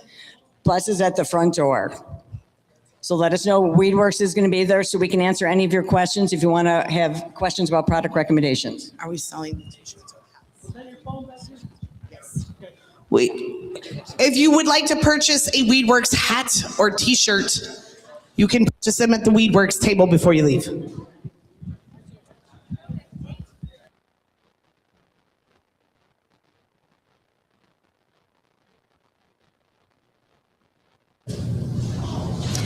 Good afternoon. I'm Tina Tasaka with Cannabis X America, and we are here live with Operation Green Wellness in Phoenix, Arizona. Welcome, you guys. Thank you, Tina. I am here with Johnny from True Leave, 9 states and 240 stores. Does that sound about right? Something like that. Yeah, we have about 22 stores in Arizona, but we are covering, we have 22 stores in Arizona, but we also have many locations. We're national. Yeah, we're everywhere here in True Leave. We have deals and discounts for our veterans. We're actually celebrating our 10-year anniversary this whole week. Operation Green Wellness is a big part of that. So yeah, come on down. We'll make you a True Leaver. Awesome. And Johnny jumped the gun on me, which I love because I was going to ask about veteran discounts because we are here today for veterans. And I have Alex with Tina. Uncle Arnie's yummy drinks. Best cannabis beverage in the nation, Tina. Indeed. I saw your table and I just want to thank all of you guys again, too. They are our partners and sponsors here today, some of many. And I saw the drinks today and I made the beeline over there. So you've got a couple new things going on. Tell us what's going on. We do, Tina. In January, we launched 2 new shooters, one with CBG added to it to help with focusing during the daytime. And another one called Lemon Drop that has 25 mils of CBD added to it. And my favorite here is our Blueberry Nightcap, 25 milligrams of CBN to help with sleep. Can you imagine the day that we're actually in a bar and instead of people asking for lemon drop shots, they can actually get an Uncle Arnie's that'll be the day, Tina. THC. We're all waiting for it. Can you imagine that day, you guys? It's a beautiful day. Yes. It is. And then we have Bree from Timeless. Timeless How's it is going? big time, you guys. I mean, Timeless is very well known throughout Arizona and all over. And you guys have some new products coming out too. But you also have this very unique packaging with a new artist. Do you want to talk about it, Bree? Yeah. So this artist is actually based out of Seattle. So her name is Merlot, and she is a graffiti artist. And we do a lot of collabs with a lot of artists from across the U.S., which is pretty cool. So we kind of give back to the community in that sense and exposing those artists, which is pretty awesome. And then I could actually show you guys.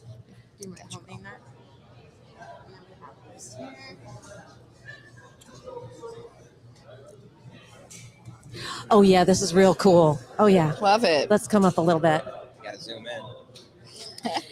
Yeah, this is a real cool piece because it's very discreet, as you said, and it's quite lovely. I mean, you know, a lady likes to have something nice in her purse or her pocket, and, you know, just kind of hit the vape and be discreet about it. And it, you know, it's very unassuming, and, you know, we know how we will like to hit our vapes. Yeah, definitely. And it keeps it nice and clean, which is a big plus. Yeah, because everybody puts it in their purse, in their pocket. So definitely keeps it clean. Out. Definitely. Fantastic. Well, thank you, everybody. And I did want to mention we have this is our second edition of Honor Link Magazine. It will be coming out digitally here in just a few days after this. We wrap up this day today, but please do look out for it. And everybody in here, please, thank you for your sponsorship of the magazine. So please look out for it, everybody. But thanks, you guys, for jumping on. Thank you so much, Thanks for Tina. supporting our veterans for sure, and the Absolutely. cannabis industry, Our and pleasure. plant medicine, and everything that we did here today. Yeah, so I thank appreciate you. it. We appreciate Thanks you very having much. us. This Thank is you. Tina Tasaka, Cannabis X America. Pot Pots are small candy-coated chocolate pieces infused with THC. Each piece contains precisely 1 milligram of THC, making them perfect for microdosing, sharing, or snacking. They're crafted using gourmet Belgium chocolate, ensuring a delicious taste in either milk or dark chocolate. The beauty of Pot Pots lies in their accurate microdosability. This allows users to gradually increase their dosage until they reach their desired effect, no matter what's your number, making them ideal for both beginners and experienced users. Pixels, the world's first handmade THC-infused sugar clusters. These tiny candies pack a punch for your taste buds and come in 6 fruity, fun flavors: strawberry, lemon, cherry, watermelon, blue raspberry, and grape.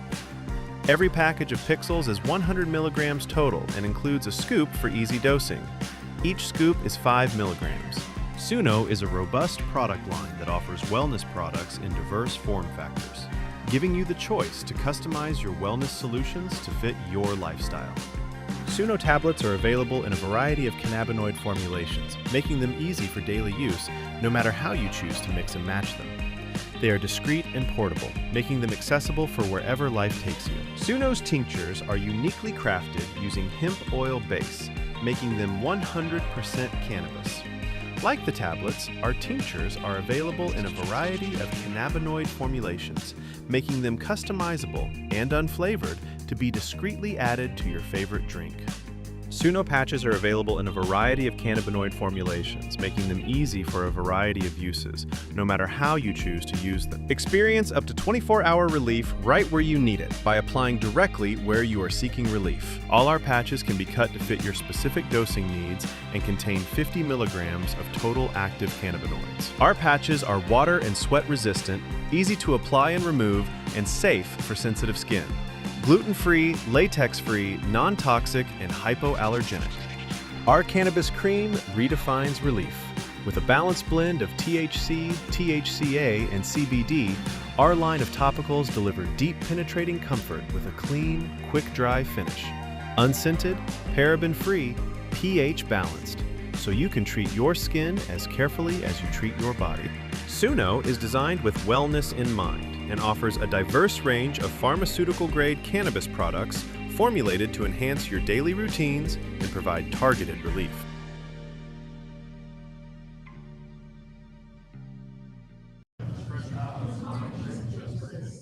Good afternoon. I'm Tina Tasaka, and we are still live here at Operation Green Wellness in Phoenix, Arizona, here supporting veterans and seniors and talking about plant medicine and I am here with John Lewandowski, a friend of mine and also a veteran. Yep. So thank you for your service and your support. You are just amazing. Just put the microphone. Thanks, Tina. Thanks for having me. Yeah, what brought you out here today?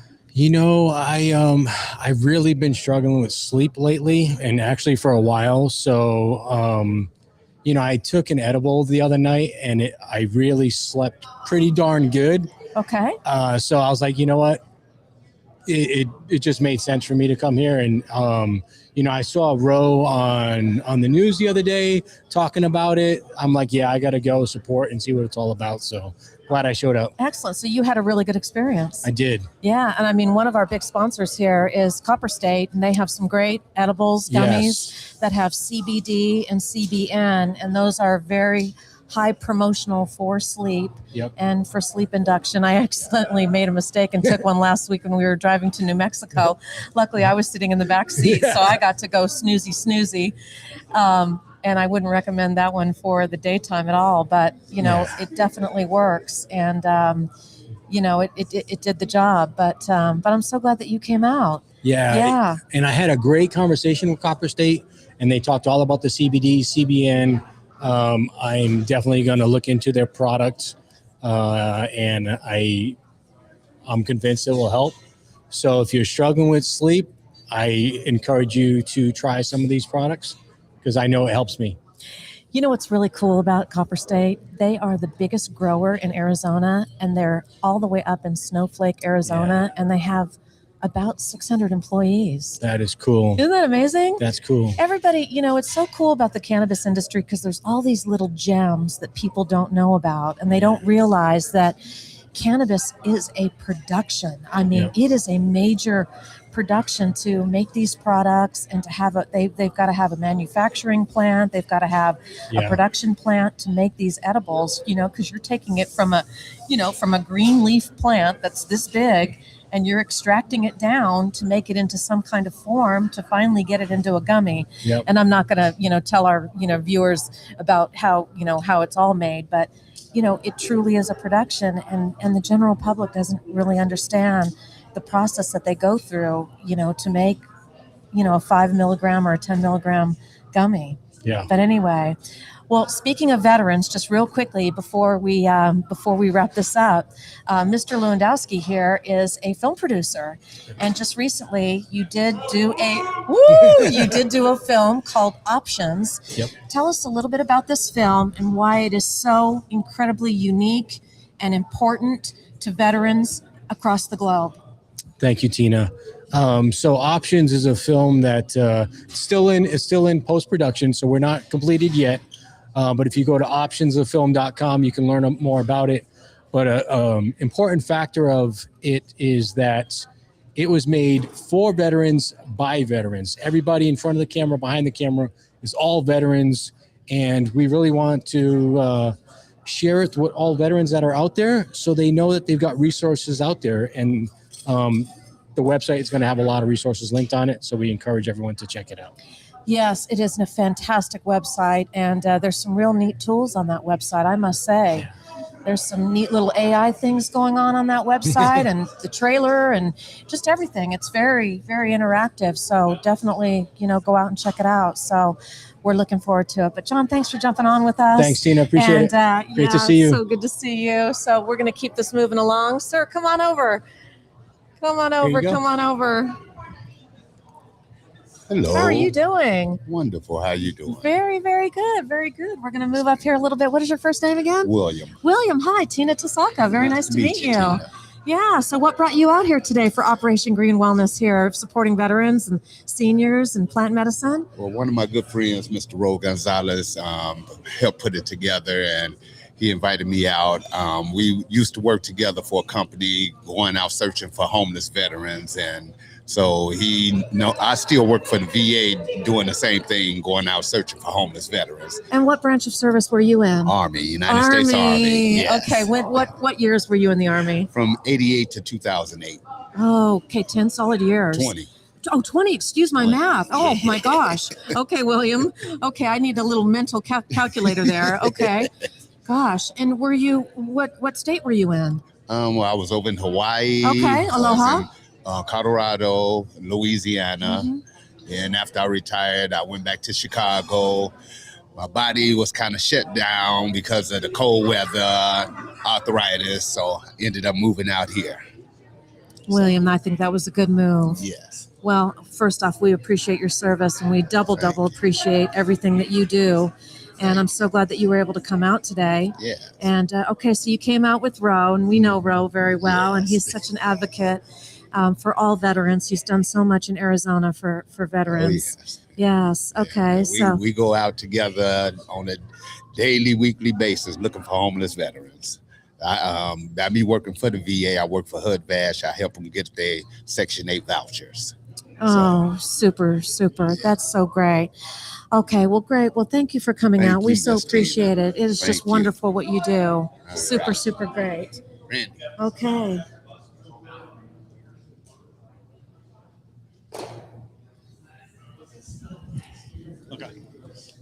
Well, good afternoon. And now I actually have the founders and the coordinators and just the proud principals here, WeedWorks themselves, Randy and Rob from Operation Green, right? Operation Green Wellness. Green Wellness. We did it here all day. So they've been up on stage giving you guys a lot of great information. So how are you guys doing?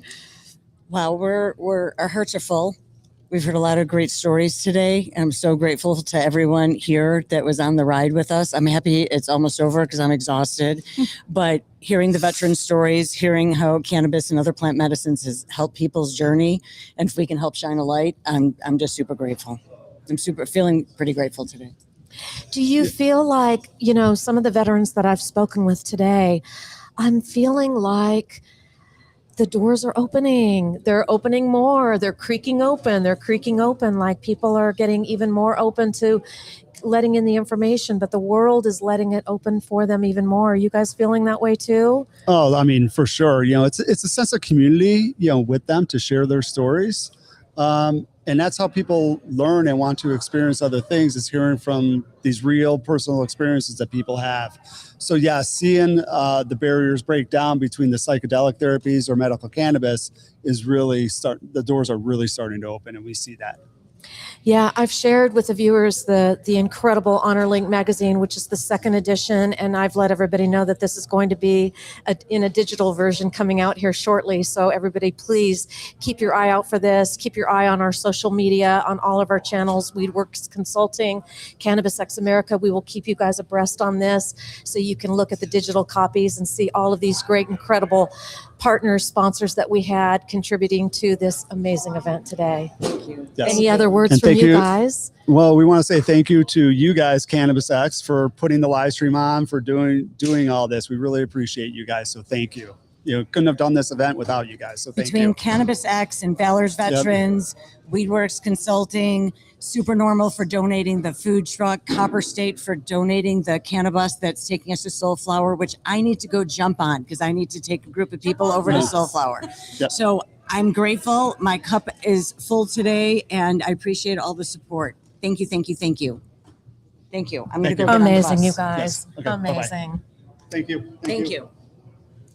All right, so we're going to wrap it up from here. Everybody else is jumping on the bus. They are moving over to Soulflower, to the dispensary. Some of the folks are going to see the dispensary for the very first time and interact with the bud tenders and get a tour of the dispensary and make their first purchase at a legal dispensary in Phoenix, Arizona. We wish them well.